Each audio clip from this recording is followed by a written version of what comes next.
안녕하십니까. 여러분의 재간둥이 사이다 박지훈입니다. 자, 가수 김호중 씨가 사건 발생 10일 만에 어제죠. 자신의 음주운전 사실을 시인을 했습니다. 조금 더 빨리 좀 했으면 하는 그런 마음도 드는데요. 결국은 증거라든지 또 그런 것 때문에 앞에서 결국 인정할 수밖에 없는 상황이 아닌가 생각이 듭니다. 그렇지만 법적 책임은 또 져야 되겠죠. 지켜보기로 하고요. 자, 오늘도 여러분의 아침 출근길 재미있고 신나는 소식으로 꽉꽉 채워서 말씀드리겠습니다. 생방송 중에 궁금한 점 있으면 댓글 부탁드리고요. 바로 박지훈의 뉴스 인사이다 시작하겠습니다.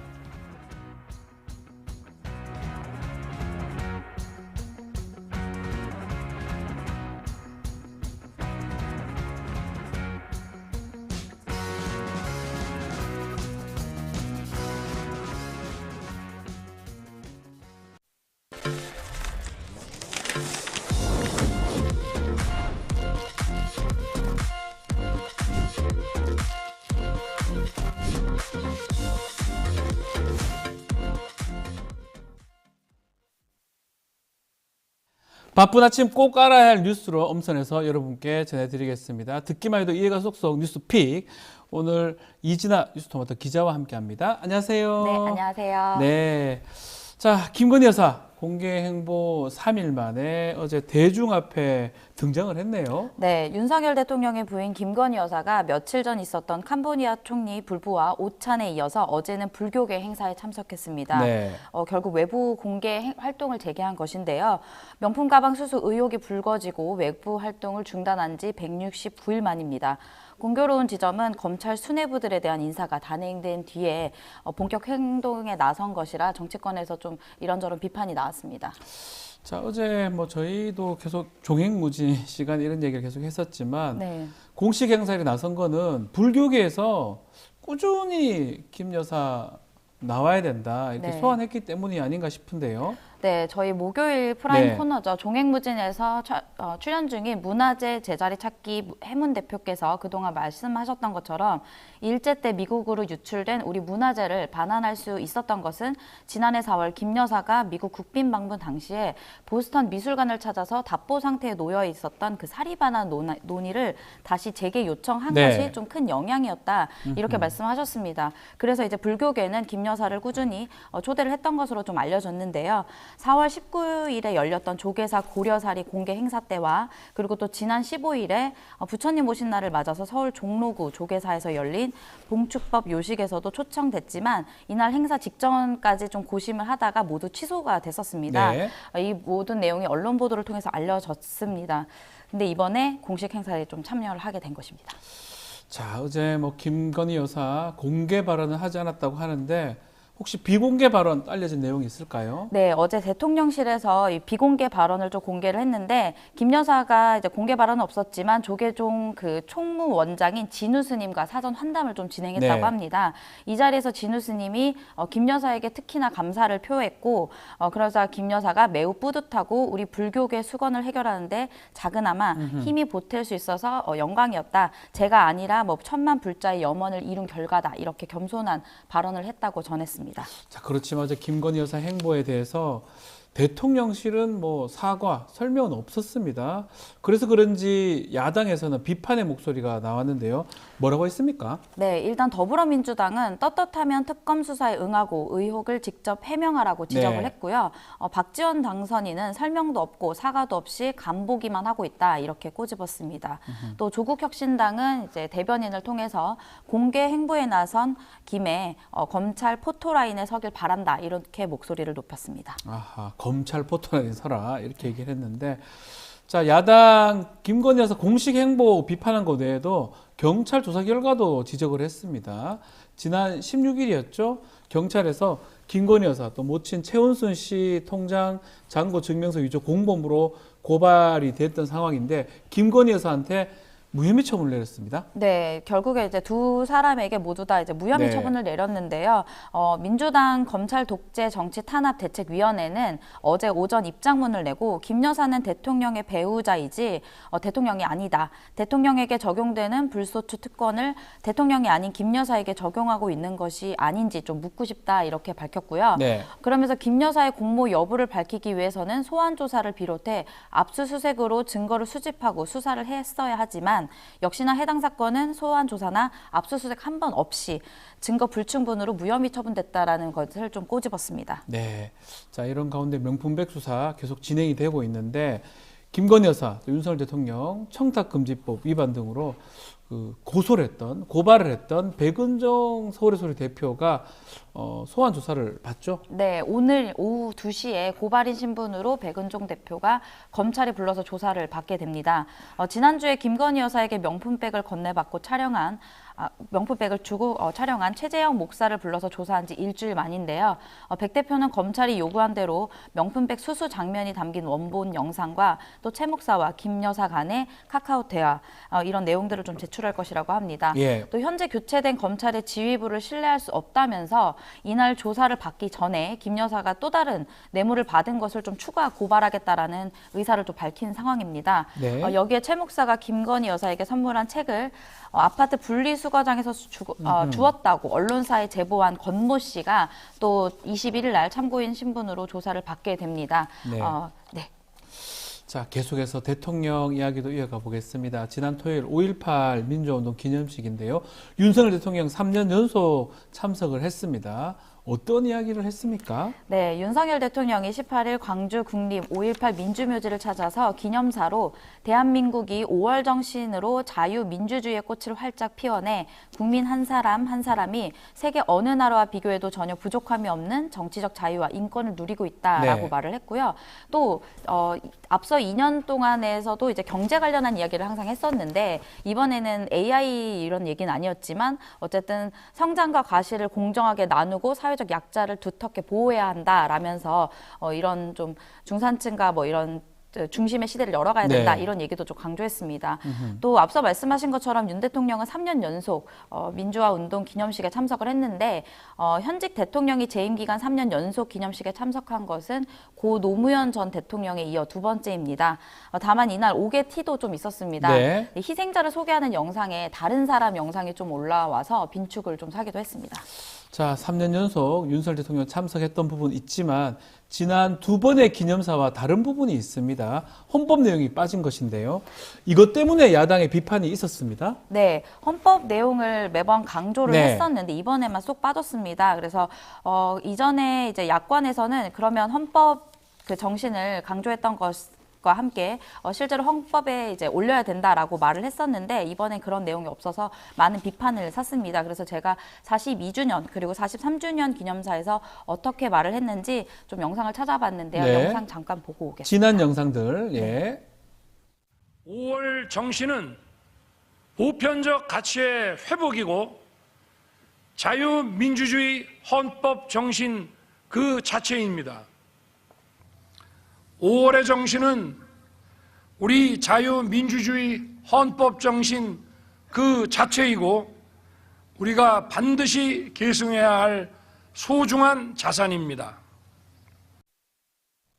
네, 영상에서 보신 것처럼 매번 두 번 다 헌법 정신 그 자체라고 말을 했는데 이번엔 그 내용이 모두 빠졌고요. 그리고 이제 앞서 말씀드린 것처럼 기념사에 뭐 AI 언급 같은 것들이 좀 빠져서 정치권에서는 그나마 좀 진일보했다라는 평도 나왔는데 네. 어쨌든 이 헌법 정신 얘기 때문에 개헌 이야기도 좀 나오고 있습니다. 자, 이날 헌법 정신 이야기하면서 이 개헌 이야기, 뭐 급물살을 탔습니다. 각 당에서는 또 어떤 이야기를 했습니까? 네, 더불어민주당 이재명 네. 대표는 일단 윤 대통령을 향해서 5.18 정신을 헌법 전문에 수록하겠다라고 공약을 했는데 이걸 지키지 않는 것은 사기죄보다 더 엄중한 범죄 행위다라고 좀 강도 높게 사기보다 비판했고요. 엄중한 범죄. 네. 예. 그러면서 이 대표는 뒤이어서 진행된 김대중 컨벤션 센터에서 열린 당원과 함께 민주당이 합니다 행사에서도 이번에는 반드시 5.18 광주 정신을 헌법 전문에 수록하는 원포인트 개헌 여러분이 함께 꼭 해내기 바란다 이렇게 해내자고 이렇게 다짐을 해내자고, 했고요. 예. 네, 조국 혁신당도 민주당보다 적극적으로 개헌 공세에 좀 뛰어들었습니다. 앞서 17일에 이제 조국 혁신당은 기자회견을 열어서 윤 대통령이 5.18 정신 헌법 전문에 넣으려고 개헌 특위에 동의한다는 말을 먼저 해야 된다. 그렇지 않고서 5.18 정신을 헌법 전문에 넣자는 얘기는 그냥 공허한 주장이다. 이렇게 말을 했습니다. 네. 그러면서 이날 기자회견에서 부마 민주항쟁, 5.18 민주운동, 6월 10일 민주항쟁 등을 헌법 전문에 모두 수록하자라고 이야기했고요. 또 대통령 4년 중임제, 검사 영장 신청권 삭제 등을 포함한 7가지 헌법 개정 사안을 공식 제안하기도 했습니다. 자, 여당에서 어떤 말 했습니까? 네, 황우여 비상대책위원장은 기존 헌법 체제의 기본적인 문제를 고치는 데 방점을 찍은 네. 포괄적인 개헌론을 좀 말을 했습니다. 그러면서 시대도 변하고 국민의 국가에 대한 요구도 변했다면서 헌법 개정은 참 어렵다. 이왕 한다면 범위를 잡고 근본적으로 함께하는 게 좋지 않을까라고 말을 했습니다. 네. 또 이와 좀 비슷한 맥락으로요. 개혁신당의 이준석 당선인도 원포인트 개헌으로 전문만 바꾸는 건 어렵다고 생각하고 오히려 제대로 된 개헌을 하는 것이 낫다라고 생각한다라고 국민의힘과 뜻을 좀 같이 했습니다. 자, 댓글 좀 소개해드리면요. 이선혜님은 유공 떠났습니다. 이렇게 말씀 주시고 있고요. 김혜영님, 유공 떠나왔습니다. 차분한 진행 앞으로 기대해 보겠습니다. 이렇게 환영합니다. 네. 계속 매일매일 와주시면 감사의 말씀드리겠습니다. 젤리스님, 또 이프로님, 네, 글들 주시고 있고, 이진아 기자 반갑습니다. 라고 배동호님 글도 주시고 있습니다. 자, 다음 내용은 지난 18일 발간된 문재인 전 대통령의 회고록인데요. 많은 언론에서 언급이 됐어요. 어떤 내용이 있습니까? 네, 가장 화제가 됐던 거는 네. 김정숙 여사 관련인데요. 문 전 대통령의 회담 형식의 회고록인 변방에서 중심으로를 통해 2018년 김정숙 여사의 인도 방문을 좀 거론을 했습니다. 네, 문 전 대통령은 당시 인도 모디 총리가 허황우 기념공원 조성 계획을 내게 설명하면서 공원 개장 때 꼭 다시 와달라고 요청을 했다라고 해석을 했는데요. 네.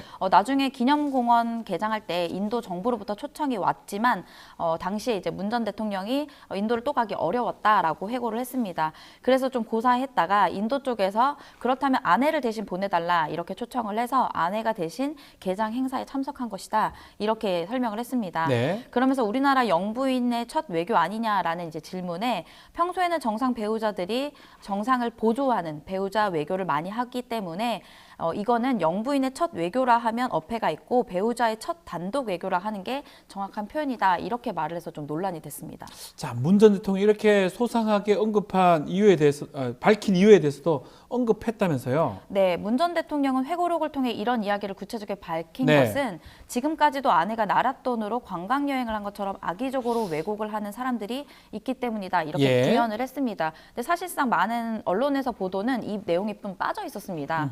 네, 그러니까 당시에 김정숙 여사가 인도를 방문한 것은 외유성 출장이 아닌 인도 정부의 초청에 따른 공식 외교 활동임을 강조한 것인데요. 네. 이제 앞서 정치권이나 여권, 시민단체들에서는 이제 김 여사의 단독 인도 방문이 부적절하다는 비판이 나왔었고 실제 지난해 12월에 국민의힘 소속 이종배 서울시 의원이 서울중앙지검에 김 여사를 국고 손실 등 혐의로 고발하면서 아하. 네, 사실상 여행을 목적으로 예비비 4억 원을 편성해 사용한 것이 아니냐 그러면서 이제 비판을 했는데 그렇죠. 또다시 그 상황이 지금 재현된 것으로 보입니다. 여당 쪽에서는 문 전 대통령이 먼저 또 문 전 대통령이 사과해야 된다라고 하면서 특검 얘기를 좀 했어요. 네, 와. 특검 얘기를 좀 했는데 아하. 참 이게 그래서 이제 민주당에서는 좀 어처구니가 없다라는 표현을 썼고요. 일단 이제 국민의힘 소속 윤상현 의원들도 좀 일단 살펴보면요. 예. 윤상현 의원은 자신의 페이스북에 문 전 대통령은 타지 말 세금 낭비에 대해 회고록이 아닌 대국민 사과에 나서야 마땅하다 이렇게 이야기했고 같은 당 배현진 의원도 페이스북에 국정감사를 통해 외교부가 김 여사를 초청해달라는 의사를 인도 측에 먼저 타진할 셀프 초청인 것을 사실이 확인된 것이다. 그러면서 급히 예비비를 편성해 대통령이 탑승하지 않으면 네. 탈 수 없는 대통령 휘장을 대통령 1호기에 버젓이 걸고 대통령인 듯 인도를 다녀온 것을 모두 밝혔다라면서 이제 지적을 했습니다. 그래서 배 의원은 이 단독 외교를 만약 했다면 외교부가 보고서에 남겼을 텐데 왜 방문 일지를 안 썼을까라면서 국민을 어찌 보고 능청맞게 웬 흰소린가라면서 비판을 했습니다. 흰소린가? 예. 야당, 민주당 반응 어떻습니까? 네, 문재인 전 정부 정무수석을 지냈던 더불어민주당 소속 한병도 의원은 역시나 페이스북을 통해서 왜곡과 곡해로 점철된 전 정부 공격 구차하다 이렇게 일갈했고요. 네. 그러면서 문 전 대통령의 회고록에 대해서 한반도 평화 프로세스, 한미 동맹, 지역 외교와 다자 외교 등 문재인 정부의 외교 안보 정책에 대한 진솔한 생각이 담겨 있는데 이런 평가보다 오히려 이제 김정숙 여사를 향한 비판이 너무나 많이 되어 있는 것 같다. 이런 게 좀 옹졸하고 좀 구차하다라고 했고요. 네. 일부 민주당 의원들은 오히려 특검을 받겠다. 그럼 김 여사도 특검을 받아라라고 이야기를 하기도 했습니다. 자, 김동구리님 인사 주셨고요. 또 송은정님, 뉴공 손절하신 분들이 좀 많이 계시는. 매일 여기 좀 돌아주시면 뉴스 인사이다 들어주시면 너무너무 감사할 것 같습니다. 김영일님은 이진아 기자님 오늘도 고생하십니다. 이렇게 글도 주시고 계십니다. 알겠습니다. 오늘 이진아 기자와 함께했습니다. 감사합니다. 네, 감사합니다. 이어서 영식당으로 찾아올 테니까요. 조금만 기다려 주십시오.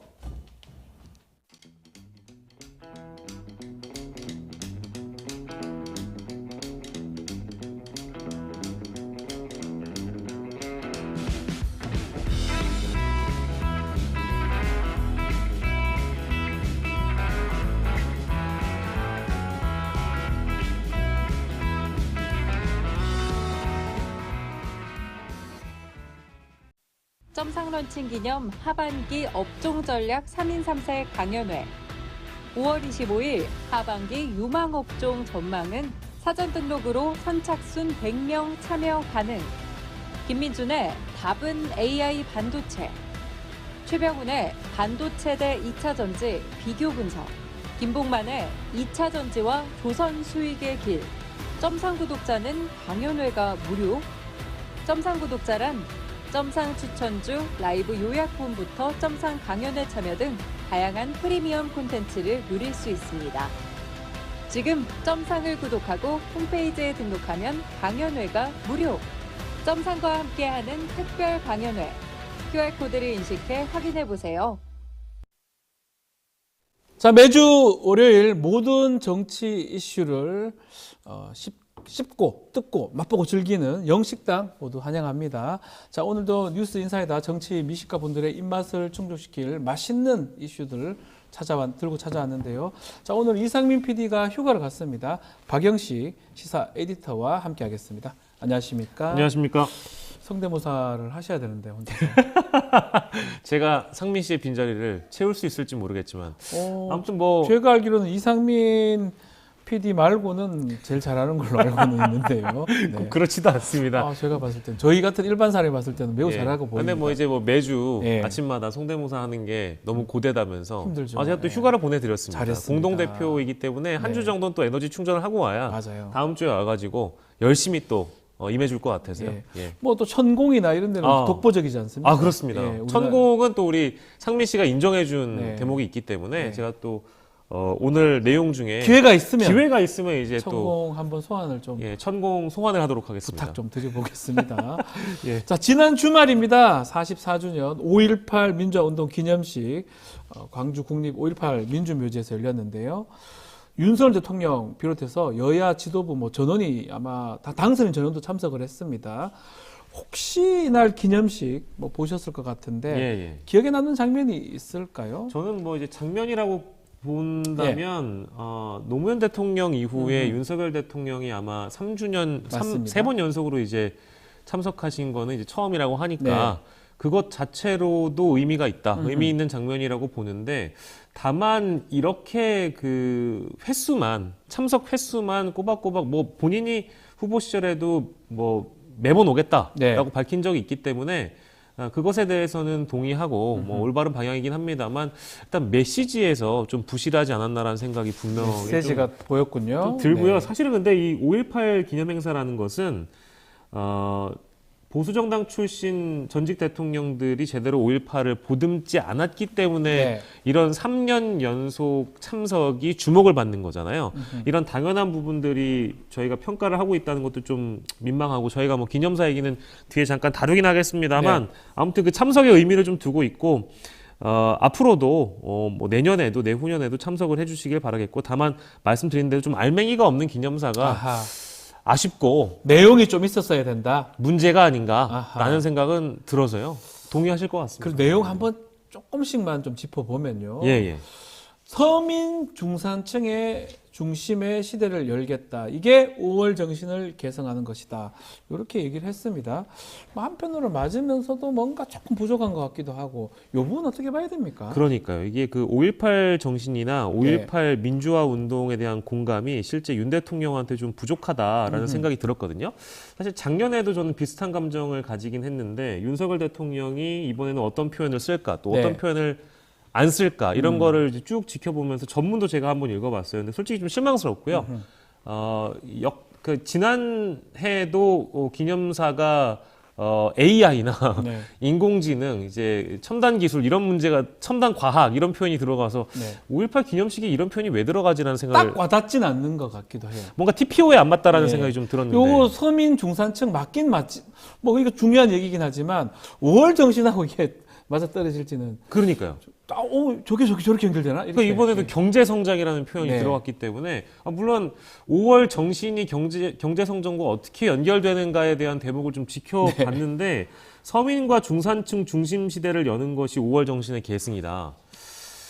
경제학자분들이나 그러니까요. 역사학자분들이 이제 이 대목을 어떻게 평가할지 잘 모르겠는데 저는 잘 와닿지가 않았습니다. 그래서 네. 오히려 들어가야 되는 표현들은 뭐 피해자 회복, 진실 규명, 국가 폭력, 가해자 처벌 이런 것들이 좀 들어갔어야 되는데 안 들어가서요. 실종자 해결을 위해서 노력하겠다. 그래서 이런 대목들은 너무 기본적인 부분인데 안 들어가고 경제 성장, 서민과 중산층 시대 이런 게 이제 TP와 맞지 않겠다라는 생각이 좀 들어서 이게 이제 알맹이가 빠졌다라는 생각이 좀 들고요. 작년 얘기를 제가 잠깐 했습니다만 네. 인공지능과 첨단 과학이 들어갔네요. 첨단과 예, 작년과 비교했을 때 이번에는 경제 성장이라는 측면이 있어서 아무튼 좀 아쉽고요. 저는 네.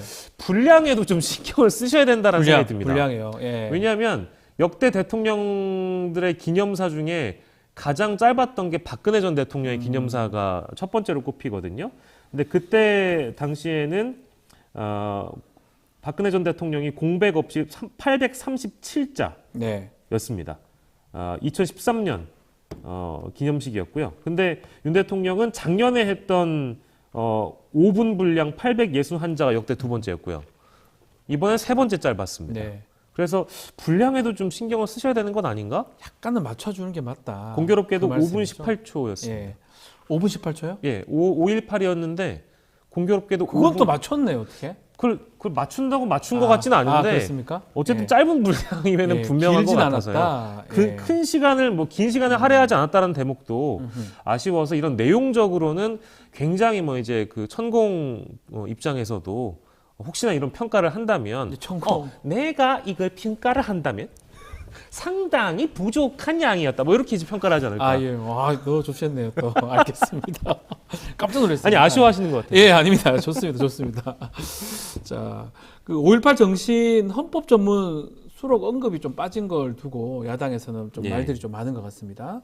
맞아요. 이제 네. 대선 때도 이게 명백하게 공언을 했던 부분입니다. 네. 5.18 정신이 헌법에 수록되지 않았기 때문에 이거 아쉽다라는 대목을 본인이 직접 지적을 하셨었거든요. 네. 그래서 이런 거는 충분히 공언할 수 있다고 저는 보는데 왜 대통령께서 연달아서 이 헌법 전문 수록에 대한 언급을 하지 않는가? 여전히 좀 의혹을 갖고 계신 분들도 많이 있는 것 같아요. 그리고 광주 시민들 입장에선 대단히 아쉽다고 평가를 네. 할 거고요. 이게 재밌는 것은 4.10 총선 당시에 국민의힘의 공약 중에 이 5.18 정신을 헌법에 수록한다. 이 대목이 있습니다. 그러면 지금 국회 쪽에서는 여야가 모두 다 5.18 그렇죠. 정신을 헌법에 넣는다라는 것을 동의하고 있는 상황인데 대통령이 왜 유독 이 대목을 언급하지 않는가에 대한 아쉬움이 있을 수 있고요.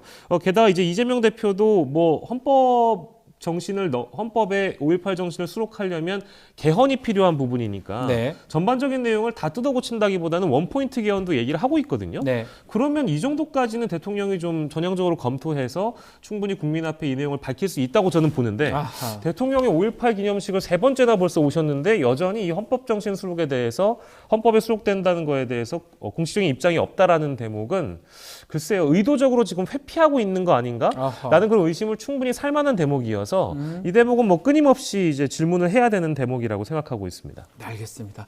국회 소식 짚어보겠습니다. 윤석열 대통령 21일 전후로 최상병 특검법에 대한 거부권을 행사할 것으로 보이는데요. 어떠한 파장이 있을 것으로 예상합니까? 저는 바라지 않습니다. 대통령이 네. 이 최수근 최수근 해병의 억울한 죽음에 네. 대해서 진실을 규명하고 수사를 무마하는 그 의혹에 대해서 진실을 규명하는 것이니까요. 누가 책임을 져야 하는가? 제대로 이제 수사해서 밝히면 되는 대목인데 이거는 국민을 거부하는 것과 동일한 사안이라고 저는 생각을 하고 있습니다. 네. 왜냐하면 일단 첫 번째로 최수근 해병원에 대한 죽음을 둘러싸고 이 수사무마 외압 의혹에 대해서 특검을 찬성하는 국민들의 목소리는 뭐 여론조사 보면 다 70%는 넘어가거든요. 대부분 이제 80%는 국민들이 대다수 찬성을 하고 있는 것 같아요. 사실상 뭐 범야권이 특검에 대한 관철을 내걸고 현재 드라이브를 걸고 있는 것도 역시 국민들의 여론을 등에 업고 네. 이런 행보를 밟아가고 있다고 보고 있기 때문에 그만큼 국민들의 요구가 엄중하다라는 대목이 첫 번째고요. 두 번째는 너무나 의심스러운 대목들이 이제 사실로 밝혀지고 있는 것들이 많이 있습니다. 그렇죠. 벌써 드러나고 있어요. 공수처가 이제 수사하는 대목에서 네. 이제 단독 보도들이 나온 대목들을 살펴보면 유재은 국방부 전 법무관리관과 왜 이시원 전 공직기관 비서관은 26차례나 통화를 했겠는가? 네.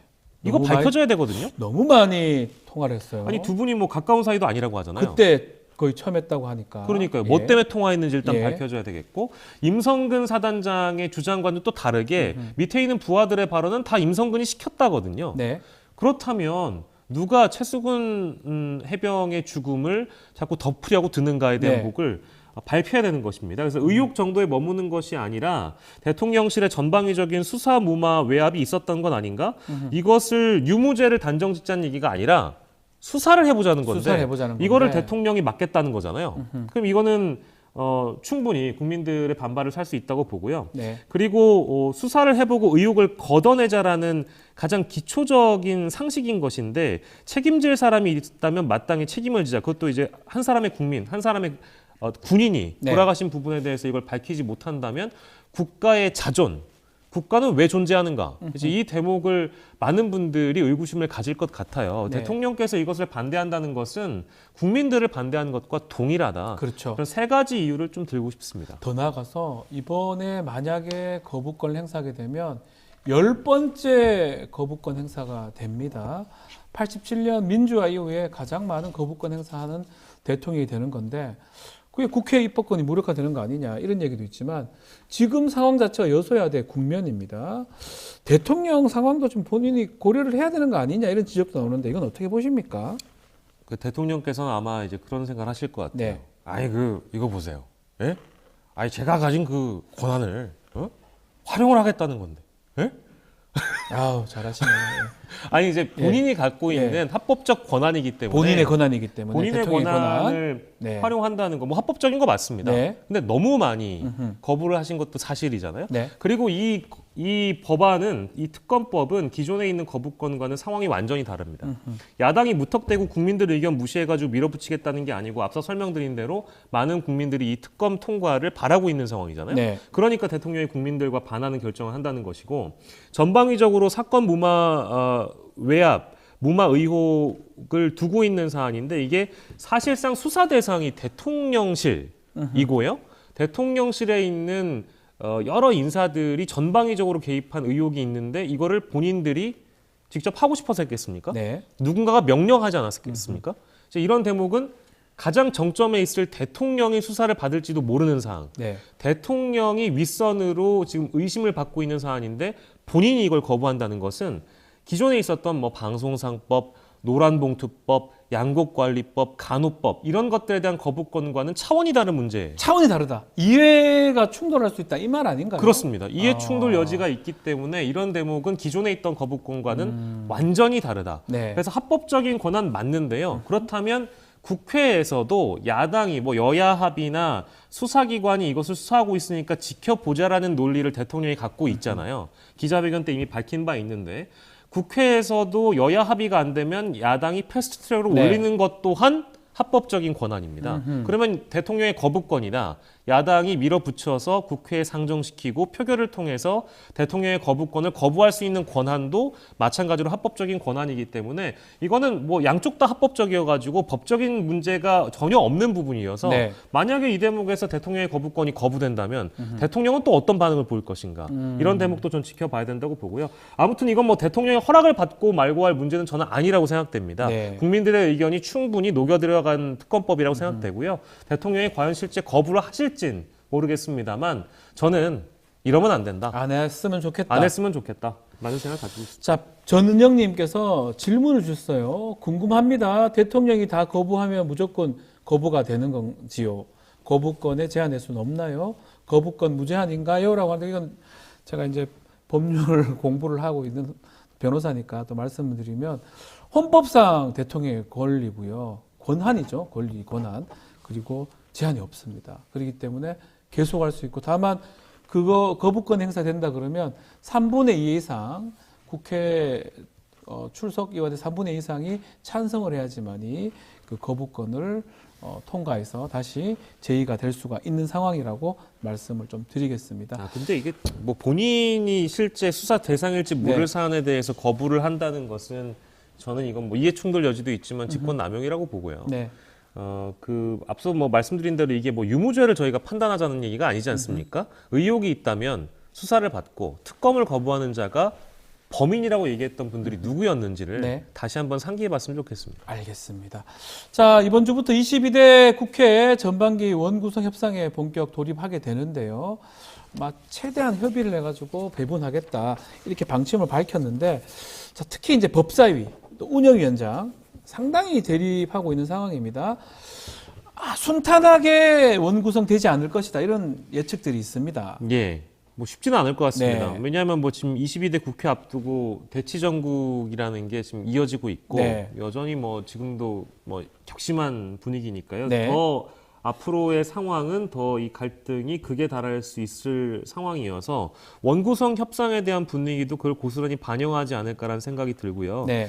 말씀해 주신 것처럼 이 지금 법사위, 운영위 자리가 양쪽의 대전제입니다. 아하. 우리가 가져간다. 네. 국민의힘은 법사위 운영위를 관례상 국민의힘이 가져가야 된다는 게 대전제고요. 무슨 소리냐. 국회법에 따라서 우리가 결정하겠다라는 것이 더불어민주당의 입장이어서 서로 협상이 어려우면 네. 당연히 국회의장이 중재하고 이제 결정할 권한이 있는 게 또 국회의장이어서 일단 우원식 국회의장 후보의 입장을 좀 봐야 될 것 같아요. 네. 근데 6월까지도 일단 못을 박았습니다. 예. 6월 안에 안 되면 국회법을 따르겠다는 거거든요. 국회법에 따르면 또 과반으로 한다면 그러면 뭐 지난 민주당. 21대처럼 운영위원장을 다 민주당이 가져가는 그런 상황이 생길 수도 있나요? 뭐 위원장, 운영위뿐만 위원장, 아니라 뭐 상임위원장? 법사위까지도 네, 상임위원장 가져가지 않을까라는 생각이 들고 지금 일부 보도를 보면 더불어민주당이 의석수 반영해서요. 네. 11대 7 아하. 배분하는 방안이 일단 첫 번째 검토 18개 아닌데 상임위원장 중에 11대 7로 한다. 11개가 이제 민주당 거겠죠. 예. 근데 그 11개 안에는 당연히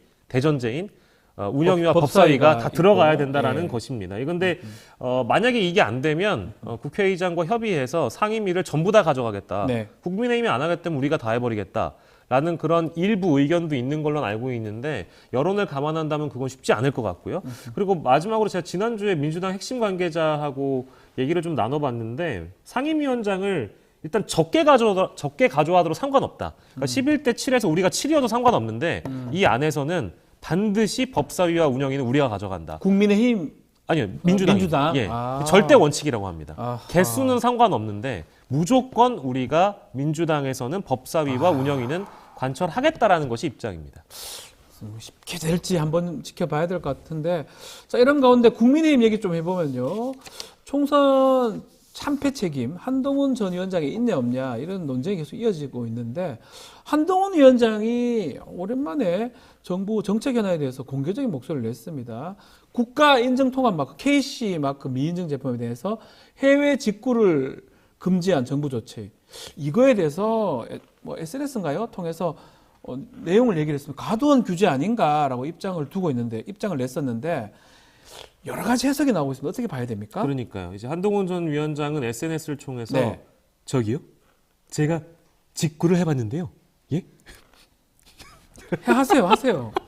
오늘 이상민 PD가 없기 때문에 그 역할을 해야 됩니다. 예, 그러니까 저도 해외 직구를 해봤는데 네. 과도한 규제입니다. 아, 우리 정부는 혁신적으로 네. 규제를 혁파해야 합니다. 아하. 뭐 이런 정도의 이제 뉘앙스로 네. 말씀을 하셨더라고요. 네. 근데 그 주체가 대통령을 비판하기보다 정부의 입장을 밝혀서 그걸 역비판하는 정도의 수준이어서 네. 한동훈 전 위원장의 SNS 메시지가 뭐랄까요? 좀 심심한 느낌은 분명히 있는 것 같습니다. 심심하다는 거는 뭐 강하지는 않지만 강하지 않습니다. 그렇지만 또 이렇게 나 현안에 대해서 의견 제시합니다. 예. 이런 의미도 있다고 봐야 되지 그러니까요. 않습니까? 이제 뭐 저는 예. 이제 KC 미인증 제품에 대해서 정부가 해외 직구를 막겠다고 선언한 이후에 지금 나흘도 안 돼서 이걸 철회한 것을 보면 얼마나 국민들의 여론이 좋지 않았는지를 정부 관계자들도 다 파악을 했다고 보고요. 네. 더불어서 사실은 이거 이제 정책이 발표됐을 때 이미 많은 전문가들이 이건 좀 말도 안 되는 예. 정책이라고 쉽지 않다, 비판이 나왔었고 이랬었는데. 그래서 뭐 해외 직구를 사실상 이런 식으로 막아버리는 거는 네.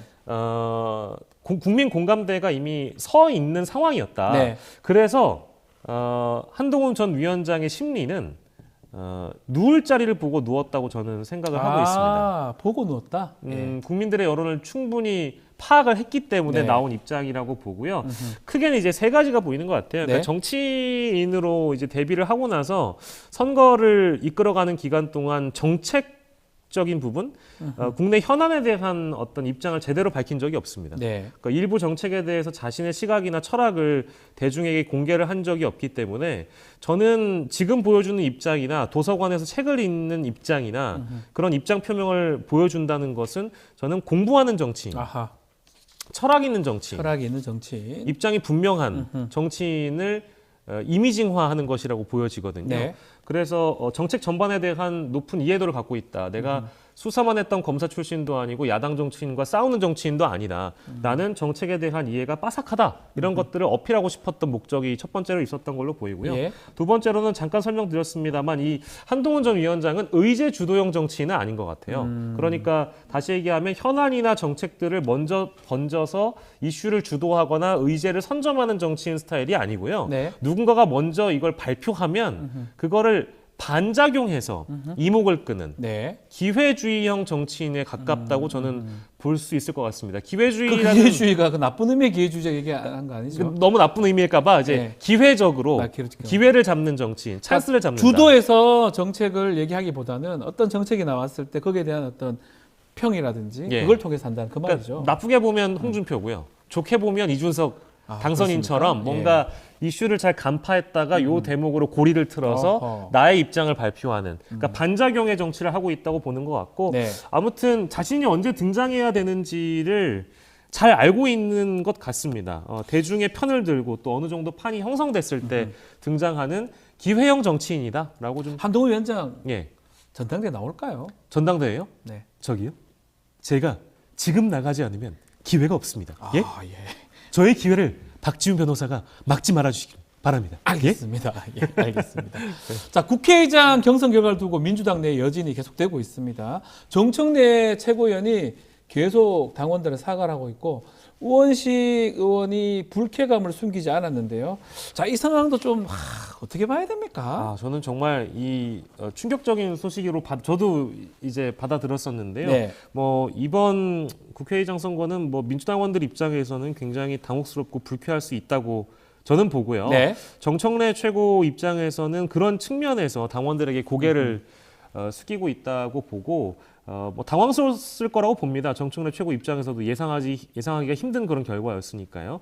근데 당원들이 분노하는 이유는 이미 이재명 체포동의안 가결 사태 당시 어떤 트라우마 때문에 그런 것 같다고 저는 보고 있고요. 그때 당시에 당심은 이재명 대표를 지켜야 된다라는 당심으로 흐르고 있었는데 일부 이제 과일에 비유되는 그런 의원들 때문인지 모르겠으나 놀랍게도 충격적인 결과를 받게 됐잖아요. 그랬죠. 체포동의안이 가결됐기 때문에. 근데 이번에 총선 이후의 상황은 좀 다를 거라고 다들 예상했을 겁니다.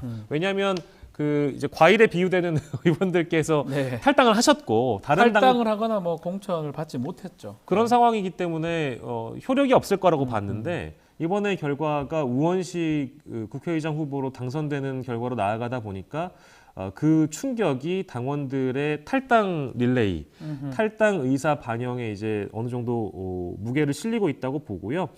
저는 뭐 당원들 입장에서는 뭐 충분히 그렇습니다. 미워도 민주당을 찍겠다라고 몰아준 것들이 있는데, 몰아준 부분이 있는데 이런 결과를 받아들였다는 거에 대해서 민주당이 늘 민주당의 주인은 당원이라고 이제 표방을 하고 있습니다만 결국 의원들은 다른 심보를 갖고 있었다라는 걸 확인을 하면서 아마도 단연 압도적이었던 당심과는 다른 결론을 받아들면서 이 사태를 어떻게 풀어갈지 아무튼 민주당 내부에서 고민이 클 거라고 보는데 네. 다만 제 개인적인 입장을 잠깐 말씀드리자면 네.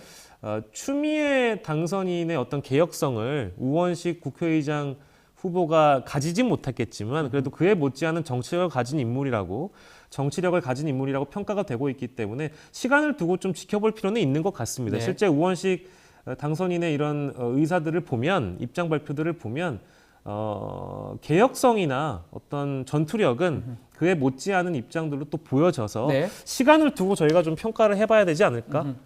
싶습니다. 아마 민주당원들이 아마 지지자들이 이렇게 불만을 가지는 거는 그렇게 당심이 이렇게 반영이 되는데도 반대의 결과. 뭐 우원식 지금 국회의장 당선자가 뭐 잘못한다, 뭐 못할 것이다 이 불만보다는 왜 이 민의가 반영이 안 되냐 이런 게 컸던 것 같아요. 그러다 보니까 일부 강성 당원들은 경선 결과 관련해서 투표 명단 공개하라.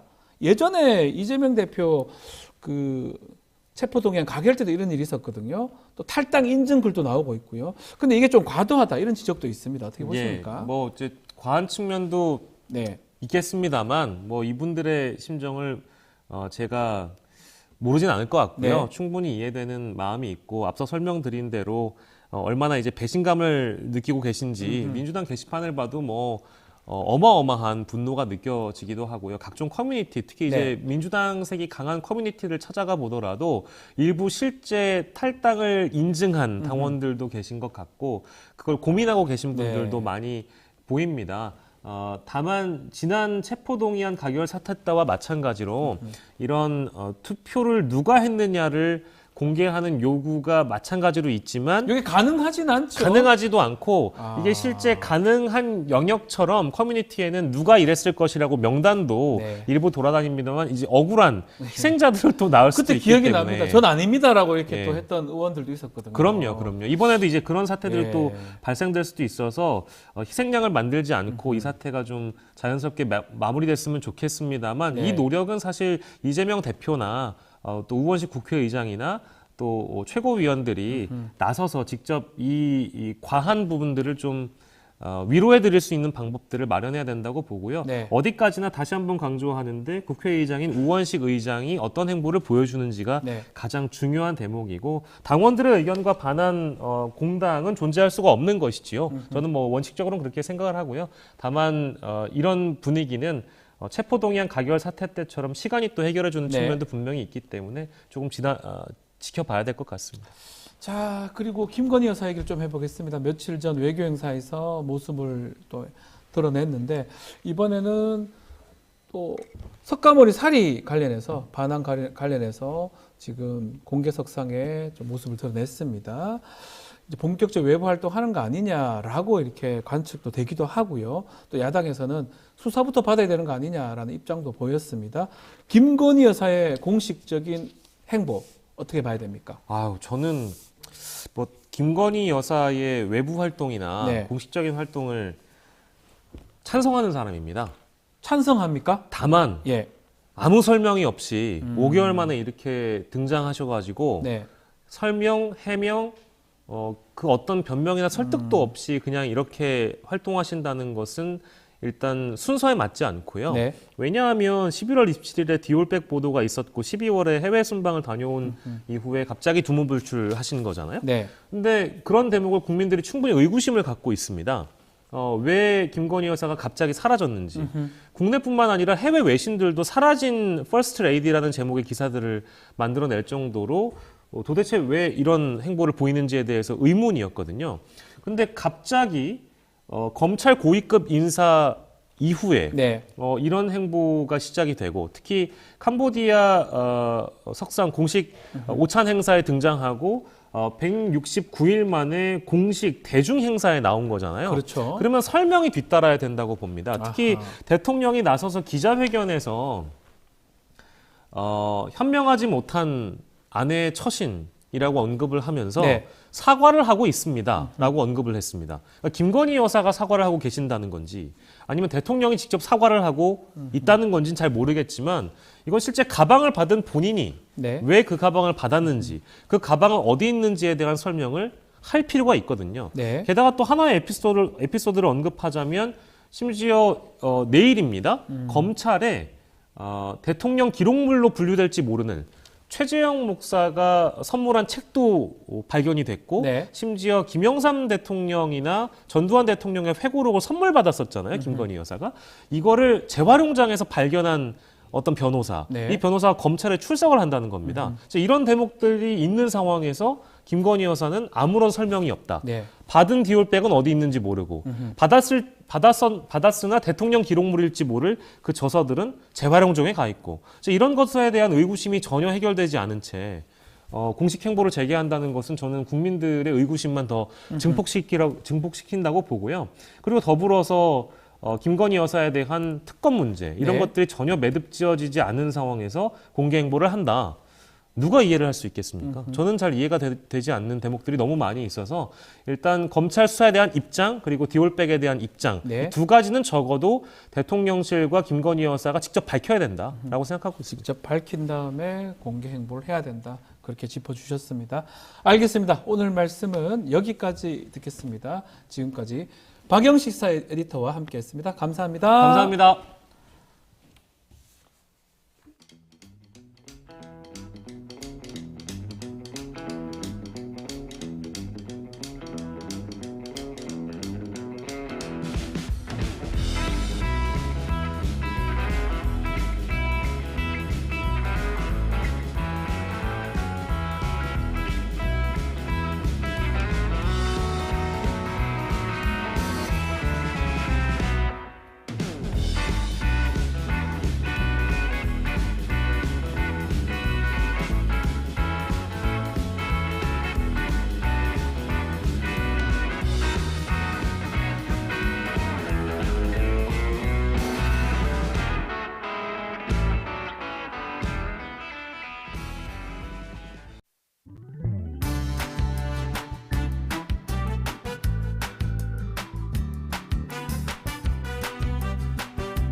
오늘 대담한 대담 시간에는요, 국민의힘 3040 모임 천목회 간사를 맡고 있는 이재영 국민의힘 강동을 당협위원장과 함께 이야기 나눠보겠습니다.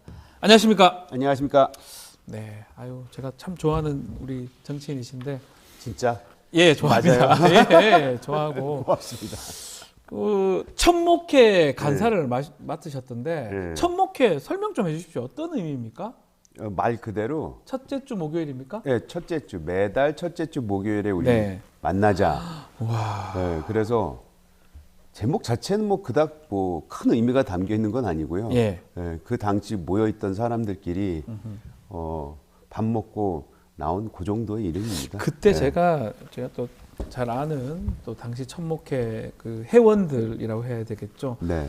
그 SNS를 보니까 밤샘이를 계속 하시더라고요. 밤샘이 하는 걸 찍어서 계속 하니까 밤샘 토론을 하는 걸 봤었거든요. 밥도 먹고. 뭐. 지난주에요? 예. 예.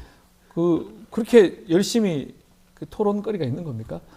토론거리가 뭐 한도 끝도 없죠. 사실은 뭐 네. 밤샘 토론이 모자랐을 정도로 아. 토론거리는 차고 넘치고 그 주제를 이렇게 좁히는데도 굉장히 오랜 기간이 걸렸어요. 예, 저희가 지금 23명인데 예. 그날 뭐 육아 때문에 또 뭐 여러 가지 이유로 참석 못 하셨던 분들도 있지만 한 13분이 계속 계셨거든요. 네, 끝까지. 끝까지 예. 계셨고 처음부터 끝까지 계셨고 어허. 이 사람이 10명만 넘어가도 잘 아시잖아요. 의견을 모은다는 게 뭐 좀 어렵습니까? 어렵습니다. 예.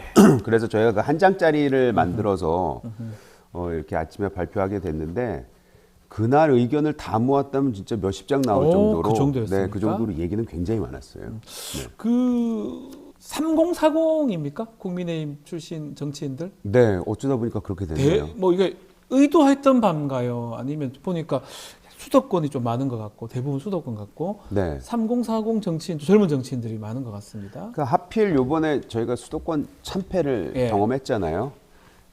이게 사실 서울 같은 경우는 4번째예요. 왜냐하면 우리 12년도에 뭐 잘해서 네. 뭐 과반은 넘겼었지만 당시 서울이 아마 16석인가 거의 그랬을 뭐 겁니다. 많이 졌었어요.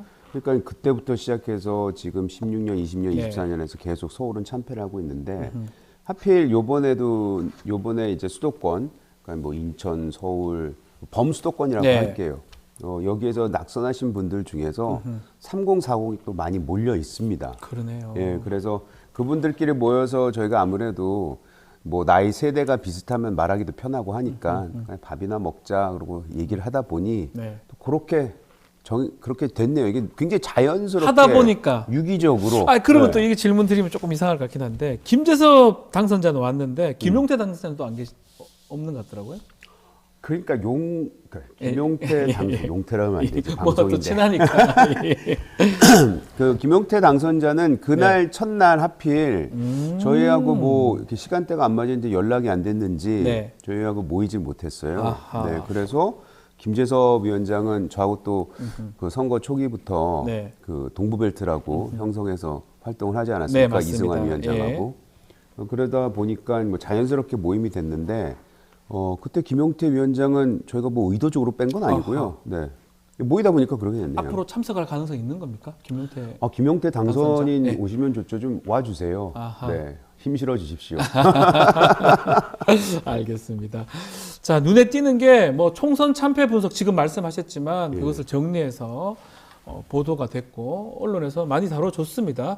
그렇지만 또 최근 논란이 되고 있는 네. 서울중앙지검장 그 인사 여기도 목소리를 좀 냈던 것 같은데 어떤 내용이 있었습니까? 저희가 뭐 서울중앙지검장에 네. 대해서 콕 집어서 얘기를 한 건 아니었고요. 그 검사 인사가 되다 보니까 굉장히 이제 많은 분들이 의아했잖아요. 네. 왜 하필 지금 그리고 또 저 앞으로 있을 수사에 대해서 시대치는 거 아니냐 뭐 이런 식으로 해석을 많이 하셨더라고요. 그래서 저희도 그 3040 이 천목회 안에 또 법조인들도 꽤 계세요. 그렇죠. 네, 그리고 그분들 중에서 뭐 다 잘 아시겠죠 내용들을. 그 내용을 얘기하는 과정 속에서 첫째 그 서울지검장 이창수라는 분은 뭐 저는 개인적으로 모릅니다만 네.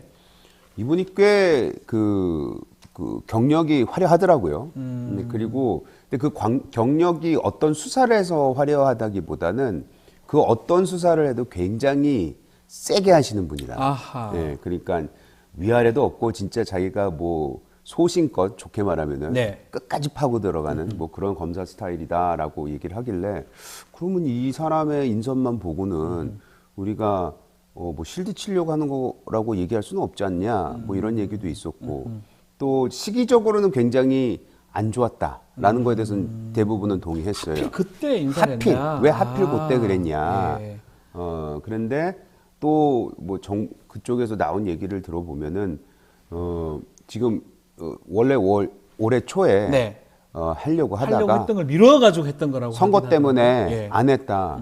근데 그것도 사실 말이 돼요. 왜냐하면 선거 전에 모든 게 다 멈추잖아요. 그렇죠. 뭐 조금만 해도 저 선거 때문에 일부러 한 거 아니냐, 정무적인 판단 들어간 게 아니냐 이런 네.